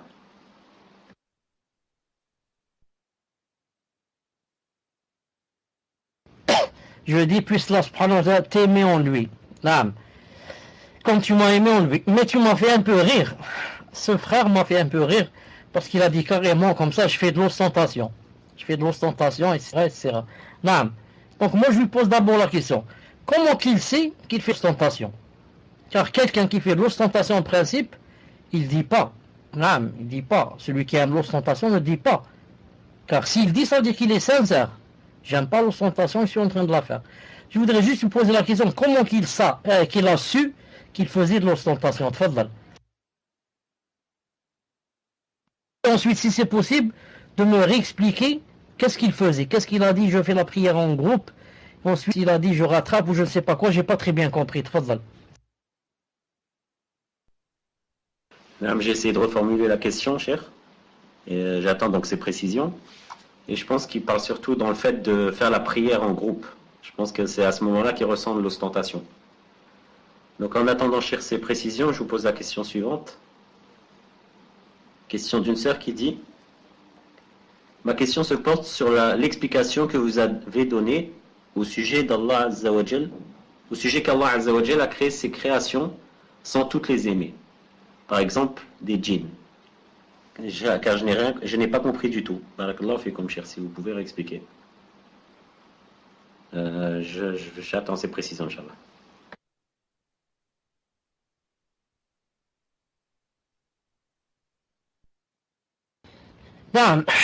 J'avais dit que pas tout ce que Allah Azza wa Jal veut ou bien crée, ça veut dire qu'il l'aime. Et pas tout ce que Allah Azza wa Jal aime ou bien crée, ça veut dire qu'il le veut. En arabe on dit Masha'Allah kan wa ma lam yasha lam yakun. C'est une règle très connue chez Al-Salaf, chez les Salaf, Al-Sunnah wal-Jama'a. Non. Pas Wajal. Je dis ça d'abord en arabe, ensuite en français. Masha'Allah kan wa ma lam yasha lam yakun.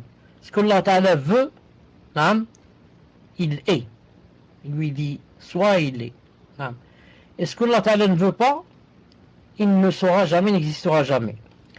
Maintenant, je vais donner des exemples pour prouver qu'Allah subhanahu wa ta'ala, des fois, il veut des choses, donc il les crée, mais il ne les aime pas.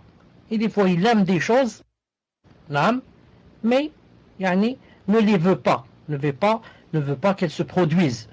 Donc, ne les crée pas. Je donne un exemple. Qui a créé le shaitan? Qui l'a créé? C'est Allah subhanahu wa ta'ala. Si quelqu'un va dire c'est pas Allah, c'est un autre, donc celui-là il devient kafir. Donc il va dire qu'il y a deux dieux. Allah qui nous a créés et un autre qui a créé le shaitan. Donc on est tous d'accord que c'est Allah Ta'ala qui a créé le shaitan. Et dans le hadith authentique, qu'il l'a créé de quoi? Il l'a créé d'une fumée. Et dans le Coran, min marijin min nar. Al-muhim. Maintenant Allah Ta'ala quand il a créé le shaitan, est-ce que Allah Ta'ala aime le shaitan? Aime. Ne l'aime pas. C'est son grand ennemi. Et Allah Ta'ala, avant de le créer, savait qu'il allait devenir son ennemi. Il aurait pu dire, je sais que celui-là, si je le crée, il va pas m'obéir quand je lui demande de se prosterner à Adam. Donc, il va devenir mon ennemi déclaré, donc je ne le crée pas. Mais Allah Ta'ala l'a créé malgré qu'il ne l'aimait pas. Non, Allah Ta'ala a voulu qu'il soit dans ce monde alors qu'il ne l'aime pas. Et le contraire, des fois Allah Azza wa Jal aime des choses, mais il ne les crée pas, elles n'ont pas lieu. Pourquoi? Parce qu'il ne les a pas voulues. Il y a une différence entre aimer et vouloir, entre le mahabba et le mashi'a, on dit en arabe. Non. Allah Azza wa Jal, par exemple, aimerait que tout le monde soit musulman, soit croyant. Allah Ta'ala aime quand une personne croit en lui ou bien n'aime pas. Aime. Allah Ta'ala aime que le kafir, Jean-Pierre et Jean-Paul et Marlene et je ne sais pas qui, ils aiment qu'ils deviennent croyants ou là ils n'aiment pas? Ils aiment. Naam. Dans le hadith authentique, que Allah Ta'ala vraiment yafrah. Vraiment yafrah, il se réjouit. Naam. Quand quelqu'un fait le repentir. Mais malgré cela, il y a des millions, voire des milliards de gens qui ne sont pas croyants. Pourquoi? Car il n'a pas voulu cela. Il n'a pas voulu. S'il avait voulu, il l'aurait fait. Il aurait dit soit et il est. Non, c'est tout. Donc Allah Ta'ala aime des choses qu'il ne crée pas et crée des choses qu'il n'aime pas. Si c'est pas clair, je réexplique, Inch'Allah Ta'ala. Tfadal.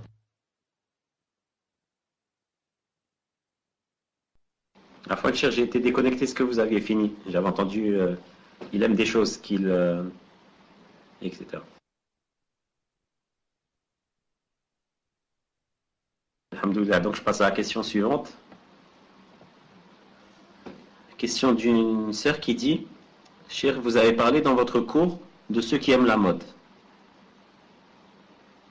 Moi, je suis quelqu'un qui aime la mode et qui aime acheter des vêtements pour plaire à mon époux. Est-ce que je rentre dans le cas de ceux cités par le prophète sallallahu alayhi wa sallam?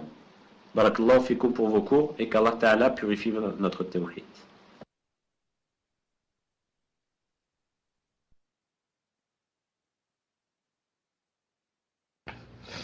Ce qui est interdit dans la mode, c'est de suivre aveuglément les kuffars. Voilà. Maintenant, il y a des modes. Par exemple, les modes, c'est pas seulement dans la façon de s'habiller. C'est aussi dans la façon de se coiffer, par exemple. Certaines coiffures, qu'on dit maintenant, c'est à la mode.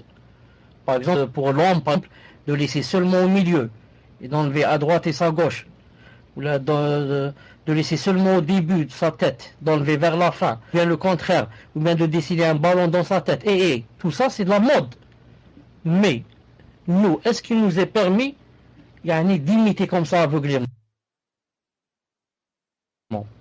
Sûrement non. Je disais, maintenant, si la mode, ça veut dire c'est quoi? C'est quelque chose de nouveau qui si elle est compatible avec les lois islamiques, il n'y a pas de problème. Une robe, par exemple, qui est à la mode maintenant, mais il y en a vraiment large et qui ne montre pas la aura, etc., etc. Il n'y a rien d'interdit. Seulement, il faut ici éviter ce qu'on appelle libas shuhra, ce qu'on appelle un vêtement de réputation. Que par exemple, si tu vois telle personne avec tel vêtement, ça te fait aller souvenir, hein, ça te donne dans ta tête, par exemple, des kuffars. Il y a certains habits, par exemple, spécialement pour les kuffars, que les musulmans ne mettent pas. Et toi, par exemple, tu vas le mettre. Ça, tu es rentré dans Shohra aussi. Premièrement, l'imitation des kuffars, et deuxièmement, Shohra. C'est pour ça que des fois, un habit peut être halal et il fait rentrer dans la réputation. Un habit peut être halal et fait rentrer dans la réputation. Je donne un exemple. Des fois, le fait, par exemple, de mettre ce qu'on appelle, je ne sais pas comment ça s'appelle en rouge, comment ça s'appelle en français, ce que mettent les Saoudiens sur la tête. Le truc là, rouge et blanc, sur la tête. Comme les Palestiniens aussi, noir et blanc. Enfin, comment il s'appelle, le châle ou la châle, comment ça s'appelle ça? Khimar. En principe, c'est un khimar. Je ne sais pas d'abord si vous m'entendez. Est-ce que vous m'entendez? Alhamdoulilah. Comment ça s'appelle? Vous m'avez dit. Comment ça s'appelle ce que mettent les Saoudiens sur leur tête? Bon, que en français lâche. Mais vous savez tout ce que je veux dire. Hein? Quelqu'un par exemple va le mettre alors que cet habit par exemple, c'est spécialement, ça montre que c'est l'habit d'un Saoudien ou d'un Qatari ou d'un Koweïtien, et toi tu n'es pas là-bas dans le pays où on met ça. Maintenant tu le mets dans ton pays où il y a. Ça devient quoi? Ça devient habit de réputation. Ça devient de réputation. Maintenant, si toi tu vas là-bas et tu le mets, ça ne fait rien. Pourquoi? Car tu es dans leur pays, c'est comme ça qu'ils s'habillent. Et maintenant, là où tu es toi, il n'y a pas ça. Donc tu le mets par réputation, pour que les gens te montrent du doigt.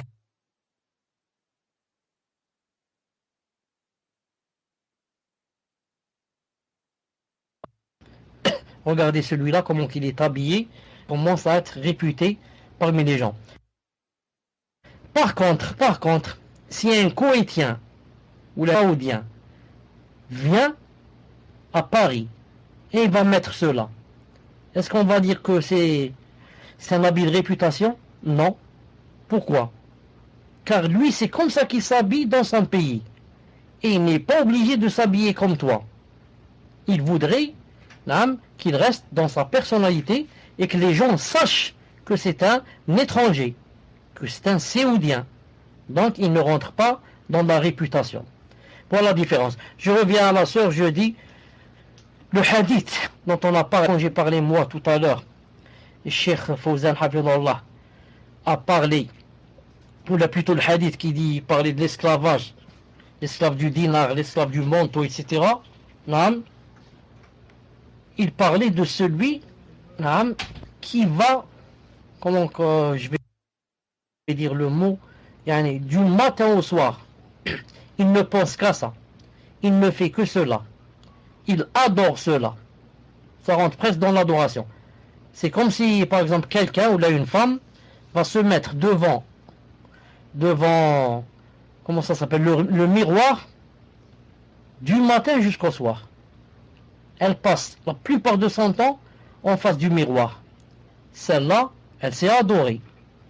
Elle s'est auto-adorée. Vous avez compris? Elle donne plus de temps au mari.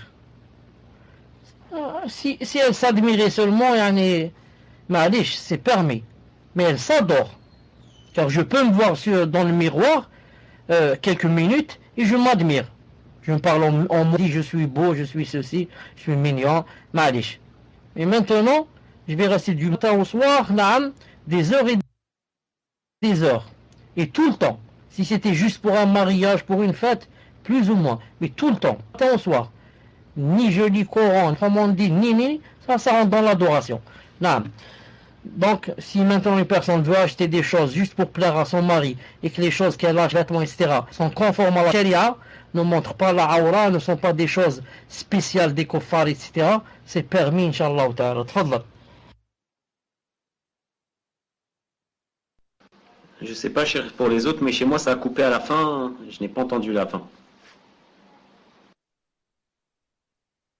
Malish, les autres ont entendu, Inch'Allah. Les autres ont entendu, Inch'Allah. Alhamdulillah. Donc, cher, je reviens à la question du frère qui avait dit j'ai de l'ostentation dans chaque prière, car je la fais en groupe. Des fois, je rattrape les rak'at à faire, même des fois quand je suis tout seul, en faisant des prières surérogatoires. Donc, comment peut-il faire pour, cher, si j'ai bien compris la question, comment peut-il faire, cher, pour ne plus tomber dans l'ostentation? Car il aime beaucoup prier, il n'aime pas le fait de faire d'ostentation. Et quand on lui a demandé des précisions, il a dit qu'il ne sait pas ce qu'il ressent vraiment, mais il ressent en faire d'ostentation. Allahu a'lam. Je lui dis deux choses. La première, il ne faut pas délaisser la prière du groupe à cause de l'ostentation et dire non, moi quand je prie en groupe, donc je vais rester prier à la maison. Ça c'est la première chose, la première faute qu'il ne doit pas faire. Il doit prier en groupe, malgré s'il ressent, qu'est-ce qu'il ressent. C'est la première des choses. La deuxième, il ne doit pas prier nafila à la mosquée. La nafila, la prière surérogatoire, ne se prie pas à la mosquée, mais se prie à la maison si on est sincère. Et une prière surérogatoire à la maison, c'est l'équivalent de 27 prières. Non. Si tu l'as pris à la mosquée, tu as seulement une prière. Si tu l'as pris à la maison, tu as 25 ou 27. Et le contraire, pour la prière obligatoire. Tu l'as pris à la maison, tu as une seule. Tu l'as pris à la mosquée, tu as 25 ou 27. Donc, pour la nafila, la prière surérogatoire ne se prie jamais à la mosquée. Sauf quoi? Sauf par exemple Tarawih. Ou bien les 2 rak'at de la mosquée, quand on rentre à la mosquée. Sinon, on doit les prier à la maison. Pourquoi? Pour avoir plus de récompenses et pour prouver qu'on est sincère. Tu vois, quand on est à la mosquée, on veut prier une nafila. Quand on va à la maison, on ne prie pas. Pourquoi? Donc, on ne prie pas seulement pour Allah. La preuve, on prie à la mosquée car il y a des gens qui nous voient. Quand on va à la maison, il n'y a pas de nafila. Je vais voir la télé. Vous avez compris? Mais si je suis sincère, et maintenant je vais prier une nafila dans la maison.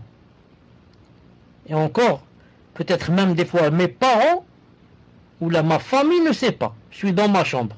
Ça pas ce que je suis en train de faire. Et je dis Allahu Akbar et je fais 2 rak'at ou bien 4. Tout seul. C'est une preuve que c'est pour Allah. Ensuite, si quelqu'un rentre dans la chambre et il me voit, c'est pas grave. Parce que c'est pas moi qui l'ai appelé pour qu'il me voie. Je ne lui ai pas dit, je vais prier, viens me voir. C'est pourquoi l'importance et la grande importance de la prière de la nuit. Pourquoi? Car tout le monde dort. Et celui qui te voit, c'est seulement Allah Azza wa Jal qui vient de descendre au ciel de la dunya. Non. Sinon, tous les autres sont en train de dormir. Personne ne sait. Si ta famille qui habite avec toi dans la maison ne sait pas, qu'en est-il des gens qui sont dehors?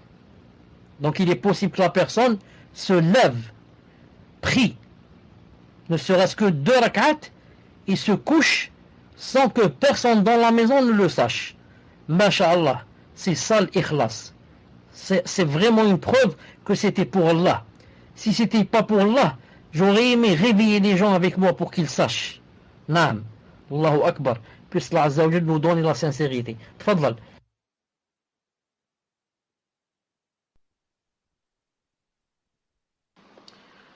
Amin. Barakallahu fikum, cher.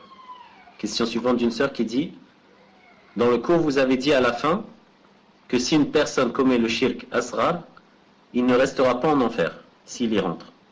Or, il me semble qu'Allah ne pardonne pas le shirk. Et cela comporte donc le shirk asrar et le shirk akbar. Donc l'individu qui commet un acte de shirk asrar entrera automatiquement en enfer s'il ne se repent pas. Mais certes, comme vous avez dit, pas éternellement. Allahu alam. Qu'Allah accorde le Jannah, vous accorde le Jannah ainsi qu'à nous. Donc ça semble être plus une remarque qu'une question, cher. Naam, barakallahu fik. Mais ça, ce n'est pas l'avis le plus fort et le plus répandu parmi les savants. Celui le plus répandu parmi les savants, c'est de dire que celui qui restera éternellement en enfer, c'est seulement celui qui a commis le grand shirk. Car Allah Ta'ala, quand il a dit Inna Allah la yaghfiru an yushraka bih, les savants ont dit, même Cheikh Ibn Uthaymin dans Kitab Tawhid a dit le petit shirk rentre aussi. Mais ça veut dire quoi? Ça veut dire que Allah Ta'ala, s'il n'aghfir pas, s'il ne pardonne pas, ça veut dire qu'il va te faire rentrer en enfer. Mais Allah Ta'ala n'a pas dit qu'il te laissera là-bas éternellement. C'est pas comme dans le shirk akbar. Non. Dans le shirk akbar, non. Car ça fait sortir de l'islam. Et quiconque meurt kafir ne sortira jamais de l'enfer. C'est pour ça qu'il y a une grande divergence dans le shirk asghar. Est-ce que la personne restera éternellement en enfer ou bien sortira? Et la plupart des savants disent sortira. Entre autres, Cheikh Ibn Uthaymin dans Kitab Tawhid. Et Cheikh Ibn Taymiyyah a deux avis dans ses livres. Dans certains, il dit il sort pas, et dans d'autres, il dit il sort. Naam. Et c'est l'avis, comme j'ai dit, de la plupart des savants de Al-Sunnah ou Al-Jama'a. Tfaddal.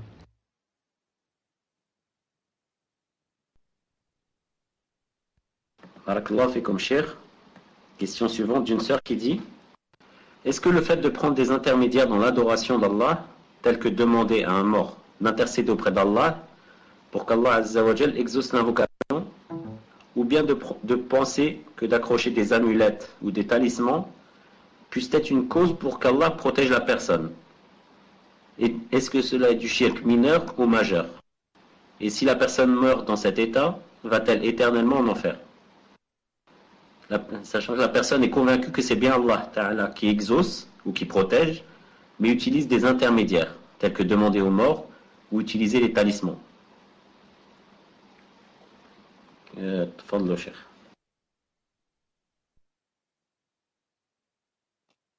Déjà, le fait que je demande aux morts quelque chose, on demande le shirk. Quoi? Le mort ne peut rien faire. C'est pour ça qu'on dit de lui qu'il est mort. Il est dans sa tombe, au-dessous de la terre. La preuve qu'il ne peut être ni utile, ni me donner un bien, ni refouler un mal. Quelle est la preuve? La preuve, c'est que lui-même, je vais lui faire du mal, il ne peut pas refouler le mal. Je peux prendre une pioche, et creuser sa tombe et lui donner des coups de pioche dans la tête, sur sa tête.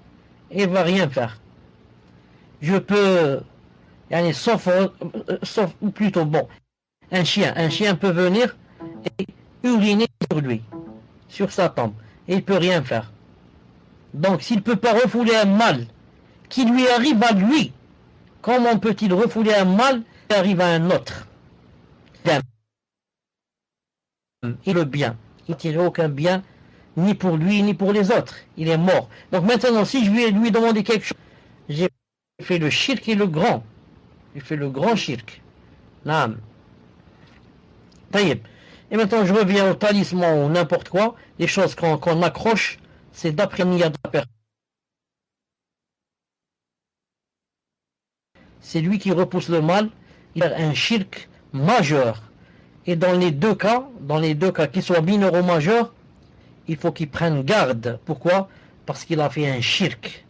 Et comme le a dit aussi le frère, il y a certains savants qui disent que Allah Ta'ala ne pardonne pas le shirk, même s'il est petit. Naam. Donc qu'ils prennent garde. Naam. Tfaddal.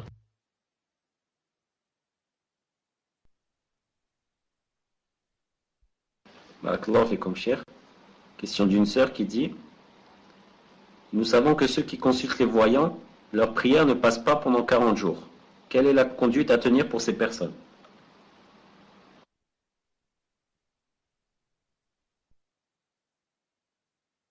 Qu'est-ce que ça veut dire? Quelle est la tenue, la tenue à courir? Ou la question a dit. Est-ce que par rapport à nous ou là par rapport à ces personnes-là? Pas compris.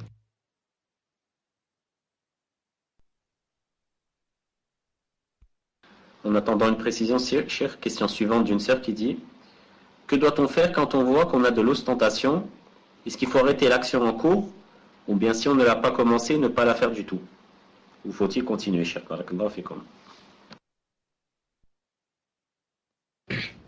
Si on a commencé l'action, on doit, j'ai dit Allahu Akbar, j'ai commencé à prier. C'était pour qui? Pour Allah Azza wa Jal, ça? Alhamdulillah. Maintenant, une personne est rentrée. Et une personne, masha'Allah, auquel je donne de l'importance, et je voudrais qu'elle me voie en train de prier, et je commence à rallonger ma prière. Non. Ou là, quelque chose dans mon cœur me dit, rallonge la prière, X est rentré. Ça, c'est l'ostentation. Ça, qu'est-ce que je fais? Si j'obéis à l'ostentation, et je rallonge, ma prière est nulle. Mais si je pousse, non, je pousse autant que je peux, dans mon cœur, non, et que je continue, et c'est-à-dire je pousse et je continue, ma salat est quoi? Et Inch'Allah Ta'ala accepté, comme ça dit Cheikh Ibn Uthaymin Allah yarhamou. Non.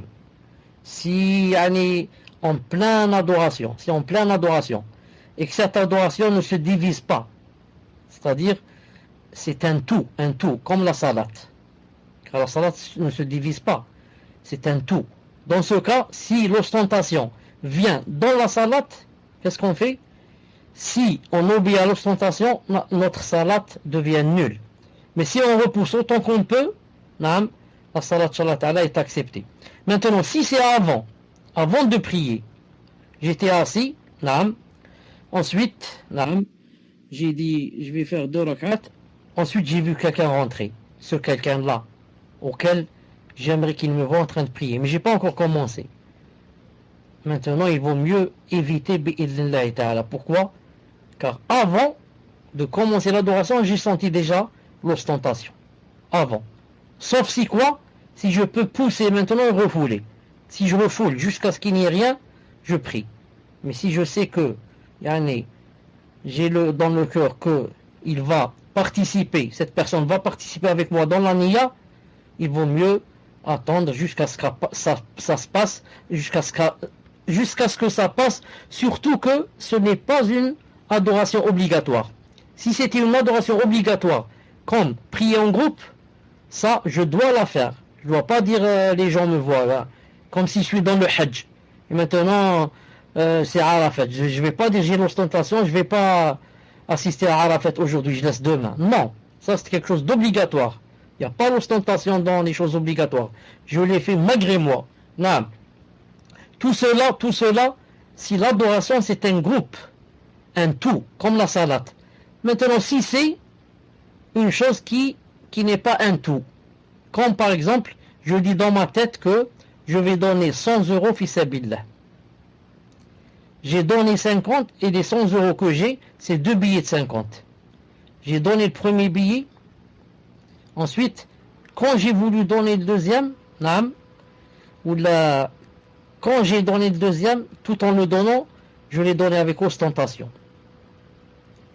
On va dire l'aumône, c'est pas un tout, c'est quelque chose qui se divise. Les 50 premiers euros sont acceptés. Tu les as donnés, comment?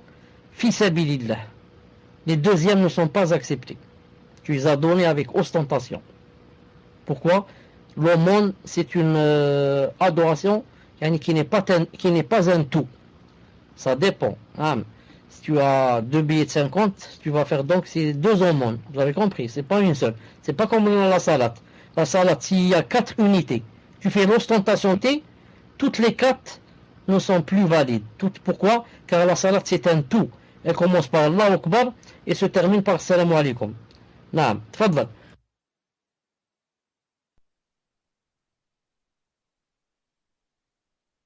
Barakallahu fikum, cher. Une question suivante d'un frère qui dit Hafidakumullah, cher. Puis-je avoir le tafsir du verset, même s'il paraît clair? Donc le verset suivant.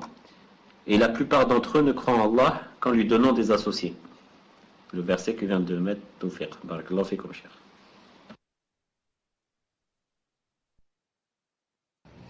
Ibn Taymiyyah a dit dans ce verset, Cheikh al-Islam Taymiyyah a dit dans ce verset, c'est-à-dire qu'il y a dans قوله تعالى يؤمن وما يؤمن أكثرهم بالله وهم مشركون.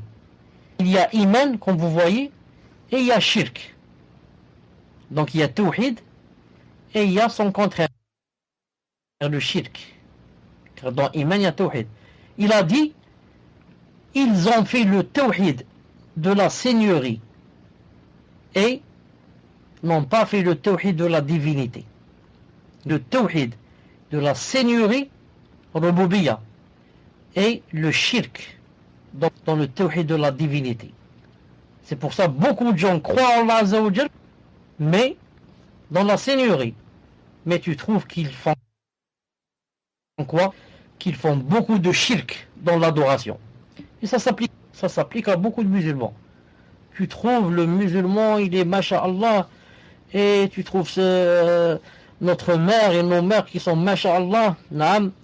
Et si jamais elle voit le film qui s'appelle Risala, Zama du prophète alayhi salam, elle pleure, en voyant le film, elle pleure toute la nuit, et le lendemain, elles vont chez la voyante.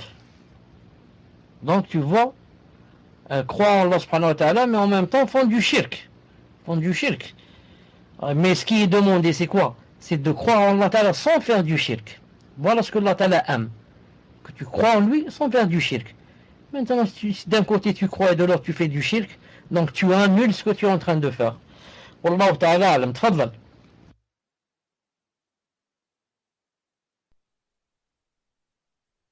Barakallahu fikum, cher. Question suivante d'un frère qui dit Barakallahu fikum wa jazakumullahu khaira pour vos cours qui nous sont très bénéfiques, cher. La question est il y a des gens qui sont très pratiquants durant leur vie et de façon sincère, mais ils ont hérité de leurs parents des rituels qui relèvent du shirk asrar. Ils les ont reproduits sans se poser de questions, en pensant que ça fait partie de la bonne foi.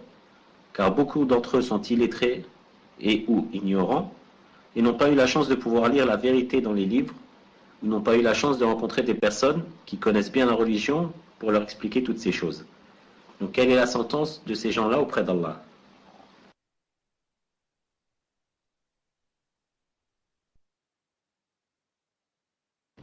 Je rappelle une, deux ou trois choses, Inch'Allah ta'ala. La première, Allah subhanahu wa ta'ala, et c'est ce que Cheikh Ibn Uthaymin rahimahullah, dans beaucoup de ses livres, a répété. Il répète cette phrase. Allah subhanahu wa ta'ala ne châtie jamais une personne qui fait un péché si elle ne savait pas que c'était un péché. Allahu Akbar. Quelle grande ni'ma. Quelle grande ni'ma. Comment? Ya Rabbi, moi je savais pas que ça c'est haram et je vais rentrer au feu. Si je savais que c'est haram, je l'aurais pas fait. Ya Allah. Allah Azza wa Jal est le plus haut et le plus majestueux. Pourquoi? Pour que il châtie et torture une personne qui ne savait pas et qui était jahila. Vous avez compris? Ça c'est la première règle en or qu'il faut toujours avoir des yeux. Et il y a pour dalil. J'ai cité l'autre fois, par exemple, le verset où Allah Ta'ala a dit, il a dit, pour qu'il leur montre ce qu'ils doivent éviter et ne pas faire. Soit dans ce sens, soit min taqwa, pour qu'il leur montre c'est quoi la piété. Donc le contraire de la piété, c'est faire des péchés. Il faut que ça soit clair chez toi. Et Allah Ta'ala dit, وَكَذَلِكَ نُفَصِّلُ الْآيَاتِ وَلِتَسْتَبِينَ سَبِيلُ الْمُجْرِمِينَ. Et c'est ainsi que nous expliquons ou là nous détaillons les versets pour que le chemin des criminels soit clair. Le chemin des criminels, c'est le chemin des péchés. Il faut qu'il soit clair.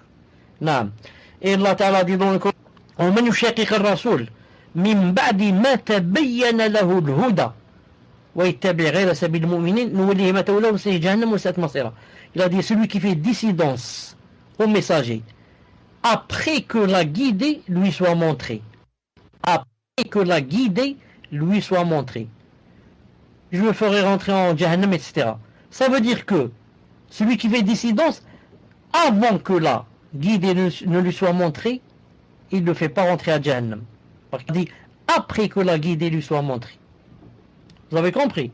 Et là, dans le Coran, il dit pour qu'il n'y ait pas, pour que les gens n'aient pas une preuve sur Allah. Car vous savez ce que ça veut dire? Ça veut dire si tu ne savais pas, et Allah Ta'ala va te torturer, astaghfirullah, tu vas avoir une preuve sur Allah. Tu vas lui dire Allah. Comment? Vous m'avez créé, vous savez qu'est-ce qu'il y a dans mon cœur. Vous saviez très bien que je ne savais pas. Comment vous allez me faire entrer en enfer en faisant une chose que je ne savais pas que c'était haram? Ça c'est la première règle en or qu'il ne faut jamais oublier, contrairement aux takfiriyon qui disent non, il n'y a pas cette règle. Il dit tu fais une faute, tu vas en enfer. Comme les khawarij aussi. Les khawarij. Tu as fait un péché, hop, si c'est un grand péché, khlas, c'est l'enfer éternellement à A'udhu billah. Naam. Taïb. Il y a beaucoup d'exemples aussi dans ce sens. Des exemples dans la sunna en ce sens, naam. Où certains ont cité le hadith de Mu'ad qui s'est prosterné au prophète sallallahu alayhi wa sallam, même si certains après ont dit que ce hadith est faible. Le hadith de Aïcha qui a dit est-ce que Allah Ta'ala sait ce qu'il y a dans les cœurs? Ça veut dire qu'elle ne savait pas ce qu'il y a dans les cœurs. Non, c'est grave ça, de ne pas savoir qu'il y a dans les poitrines. Et la personne qui a dit à ses enfants si je meurs, brûlez-moi, comme ça si Allah Ta'ala peut me ressusciter, il va me faire rentrer en enfer. Ça veut dire quoi? Ça veut dire qu'il ne peut pas me ressusciter. Si vous allez me moudre et me jeter dans la mer en miettes, il ne peut pas me ressusciter. Faites cela. Et ses enfants ont fait cela. Et Allah Ta'ala a demandé à la terre de rendre ce qu'elle a pris. Ça veut dire, entre parenthèses, y compris la mer. La mer fait partie de la terre. Et eux, ils ont jeté leur père à la mer en miettes. Il l'a fait ressusciter. Fawzi, tu es pressé pour qu'on termine. Hein? Il y a un match qui joue. Hein? D'accord. Donc, quand il est à la mer, il a dit à la terre, ressuscite rends ce que tu as pris.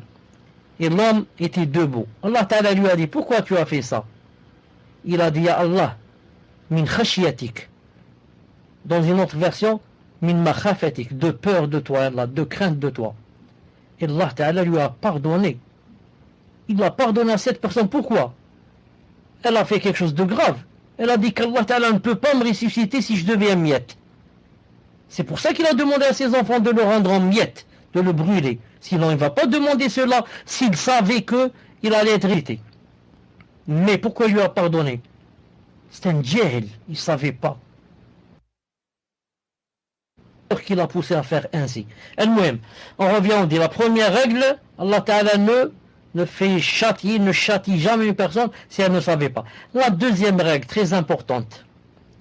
Mais Allah Ta'ala peut te donner des péchés pour ne pas avoir cherché et ne pas avoir demandé la science et ne pas avoir essayé de comprendre et ne pas avoir demandé aux savants et ne pas avoir écouté les cours et ne pas avoir lu les livres. Vous avez compris la deuxième règle. Deuxième, demandez aux savants si vous ne saviez pas. Et un sahabi radiyallahu ta'ala anhu, une fois, il était en voyage et a fait une pollution nocturne, janaba. Le lendemain, il a demandé à des sahaba. Il leur a dit, qu'est-ce que je dois faire? Il est tombé sur sa tête et il avait une blessure sur la tête. Il a dit, comment je fais maintenant? J'ai la janaba. Je fais la douche ou alors je fais le tayammum. Ils lui ont dit, tu n'as pas d'excuse, tu dois te doucher. Il a pris la douche, il est mort. Quand le prophète a su cela, qu'est-ce qu'il a dit? Qatalouh. Vous l'avez tué, ils l'ont tué. Qatalahumullah, qu'Allah les tue. Ils l'ont tué. C'est comme s'il voulait dire, c'est eux la cause. Ils l'ont tué. Qatalahumullah. Voici le témoin du cours. pourquoi n'ont-ils pas demandé quand ils n'ont pas su? Parce que quand on ne sait pas, on doit demander, on doit lire, on doit chercher. Ala sa'alu id lam ya'mu. Pourquoi n'ont-ils pas su? Innama shifa'ul 'ayyi su'al. La guérison, le soin, le médicament. Shifa, c'est le jahl. Le médicament de l'ignorance, il a dit, c'est la question. Naam. Quand il a dit le médicament de la question, ça veut dire le médicament de l'ignorance. Ça veut dire que l'ignorance, c'est une maladie. Quelqu'un qui est ignorant, il est malade. Le prophète Hassan lui a montré où se trouve le médicament. Il lui a pas dit va chez le pharmacien. Tu vas chez le pharmacien quand tu as ton ventre qui te fait mal, tête qui te fait mal et tes dents qui te font mal. Mais si tu es ignorant, il a dit tu vas où? Il a dit la question. Tu poses la question au savant. Donc toute personne n'a pas demandé, n'a pas voulu apprendre et entre parenthèses avait les moyens, c'est très important, avait les moyens, se trouver dans un endroit où il y a des savants, pouvait les contacter par téléphone, pouvait aller chez eux, écrire des mails, pouvait les joindre. Et il dit, moi je m'en fous, je ne cherche pas à comprendre, j'adore Allah comme je peux, comme je veux. Dans ce cas, cette personne aura des péchés. Pourquoi? Pour ne pas avoir demandé la science. Ensuite, la troisième catégorie, des fois la personne, même si elle vit avec des savants, ça ne lui passe pas par l'esprit, telle chose par exemple est haram et qu'il faut demander les savants. Vous avez compris? Des fois la personne fait une chose d'une façon naturelle. Ensuite, toi, tu lui dis que tu sais pas que ça, c'est haram. Tu dis, subhanallah, j'ai jamais su cela. Jamais ça m'est venu par l'esprit que ce que je suis en train de faire, par exemple, c'est haram. Celui-là est accusé. Pourquoi? Parce que lui n'est pas passé par l'esprit que c'était haram ou bien pas haram et qu'il fallait chercher. Mais il croyait que ça se faisait, que c'était normal. Naam. Wallahu ta'ala a'lam. Tfaddal, inshallah ta'ala, tfaddal.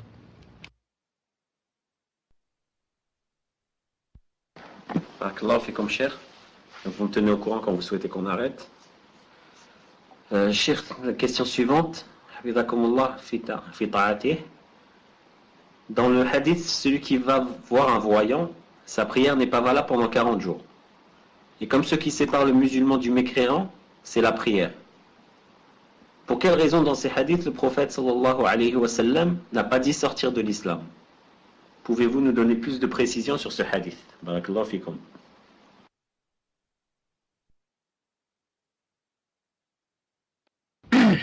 D'abord, je suis très content que jusqu'à présent, il n'y a aucune question sur le divorce. Alhamdulillah. Ceux qui sont mariés sont mariés.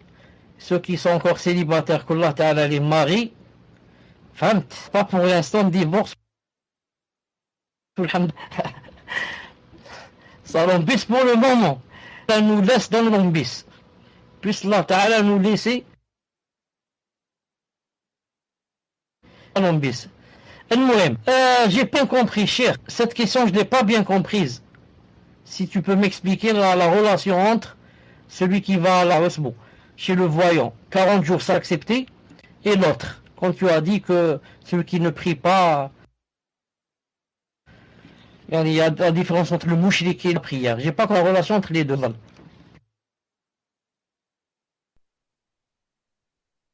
Moi, ce que j'ai compris, Cheikh, c'est pourquoi dans ces hadiths, vu la gravité des actes, pourquoi Cheikh n'a pas dit, pourquoi le prophète sallallahu alayhi wa sallam n'a pas dit donc que ces actes font sortir d'islam. Ça m'a expressé. Et clairement. Non, maintenant j'ai compris la question. Quant à pour la salat, il a bien dit Man taraka faqad kafar. Il a dit celui qui la délaisse a mécru. Reste maintenant, est-ce que c'est la grande mécréance ou la petite? ce qui est sûr, c'est que si dans son cœur, il l'a nié, il a dit il n'y a pas de salat, c'est de la grande mécréance. C'est de la grande mécréance. Et si dans son cœur, il l'a reconnu, il a dit il y a la salat, mais moi je ne la fais pas. Pour paresse ou pour je ne sais quoi. Là, il y a une divergence. Les 4 écoles ont dit il n'est pas kafir. Sauf une version de Imam Ahmed. Sinon Abu Hanifa, Shafi'i et Imam Malik ont dit il n'est pas kafir. Et beaucoup de savants. Taymiyyah, Ibn al-Qayyim, Al-Albani et les autres. Non. Et d'autres ont dit que même s'il l'a reconnu, il ne la fait pas, il est kafir. C'est l'avis des savants, des grands savants d'Arabie Saoudite. Cheikh Ibn Uthaymin et tous les autres. Al-Muhim. Maintenant pour celui qui va avoir le voyant, le hadith aussi est clair. Il a dit s'il va le voir et ne le croit pas, va le questionner et ne le croit pas, sa salat n'est pas valable pendant 40 jours. Mais s'il le croit, naam, faqad kafar. Naam, il a dit faqad kafar. Reste aussi ici, qu'est-ce que ça veut dire faqad kafar? Il a dit faqad kafara bima unzila ala Muhammad. Parce que ce qui a été descendu sur Muhammad, c'est le Coran. Et dans le Coran, il y a quoi? Il y a que seul Allah Ta'ala connaît l'invisible. قُلْ لَا يَعْلَمُ مَنْ فِي السَّمَاوَاتِ وَالْأَرْضِ الْغَيْبَ إِلَّا اللَّهُ وَمَا يَشْعُرُونَ أَيَّانَ يُبْعَثُونَ. Donc c'est un verset clair qui dit que seul Allah Ta'ala connaît quoi? L'invisible. C'est pour ça que Cheikh Ibn Uthaymin rahimahullah, dans Kitab Tawhid, quand il a parlé de la voyante ou du voyant et de ce hadith qu'il n'a pas cru à ce qui est descendu sur Muhammad, il a dit on va voir qu'est-ce qu'il pense maintenant du voyant Adam. Non, s'il pense que il peut savoir ce qu'il y a demain dans l'invisible, il est devenu carrément kafir, shirk akbar. Non. Mais si maintenant il va chez lui, non, juste pour lui demander, mais ne le croit pas, celui-là, son iqab c'est quoi? 40 jours sa salat ne sera pas acceptée. C'est pour cela que si une personne par exemple va lire l'horoscope, une personne va lire l'horoscope, elle va dire juste pour passer le temps. Naam, attends, je vais dire qu'est-ce qu'il y a aujourd'hui. Naam, aujourd'hui tu vas assister cours sur Paltalk. Naam, il y a quelqu'un qui va te faire un cours sur Paltalk. Naam, quelqu'un, un vieux, miskin. Taïeb, tu vas dire je crois pas, mais c'est juste pour passer le temps. Je suis dans le bus. 40 jours, ta salat ne va pas être acceptée. Subhanallah l'adim. Tu dis Allah, mais j'ai pas cru moi, c'est juste pour passer le temps. On dit c'est tellement grave que le châtiment ou la peine doit être aussi grave. Et 40 jours, Allah Ta'ala n'accepte pas de toi la prière, c'est vraiment grave. Imagine Yom al-Qiyamah, Allah Ta'ala va te dire pourquoi tu n'as pas prié 40 jours. Tu dis, je ne me rappelle jamais avoir laissé la prière 40 jours. Il va dire, si, tu as été chez telle voyante, et en allant là-bas, tu savais que 40 jours, ta salat allait être nulle. C'est pour dire que je vais chez une personne, je l'entends, je lui pose la question. Elle me donne la réponse, je ne la crois pas et je dis c'est une menteuse. Il n'y a pas plus grande menteuse que ce voyant, ou cette voyante. Et malgré cela, 40 jours, la salat n'est pas acceptée. Donc, à ceux et celles qui lisent l'horoscope, mais qui disent, moi c'est juste pour voir s'il ment ou s'il ne ment pas. Non, laissez-moi juste voir, pour voir si cet horoscope dit la vérité ou ne dit pas. Donc je vais voir ce qu'il va dire. Non. Attention à cela. Non. Et voilà, Inch'Allah Ta'ala, pour le cours d'aujourd'hui. Je commence à me fatiguer. Si je commence à me fatiguer, je vais dire le cas. Et je vais dire c'est bien la voyante, attention. Donc il vaut mieux que j'arrête ici. Non. سبحانك اللهم وبحمدك أشهد أن لا إله إلا أنت أستغفرك وأتوب إليك. Et n'oubliez pas j'ai dit je vais dire ceci, cela, je vais dire que c'est bien d'aller chez la voyante, car il se plaint qu'il y ait des sots, et quelqu'un va entendre seulement c'est bien d'aller chez Naam. Et toi tu vas voir et c'est ça, Naam. سبحانك اللهم وبحمدك أشهد أن لا إله إلا أنت أستغفرك وأتوب إليك. السلام عليكم ورحمة الله وبركاته.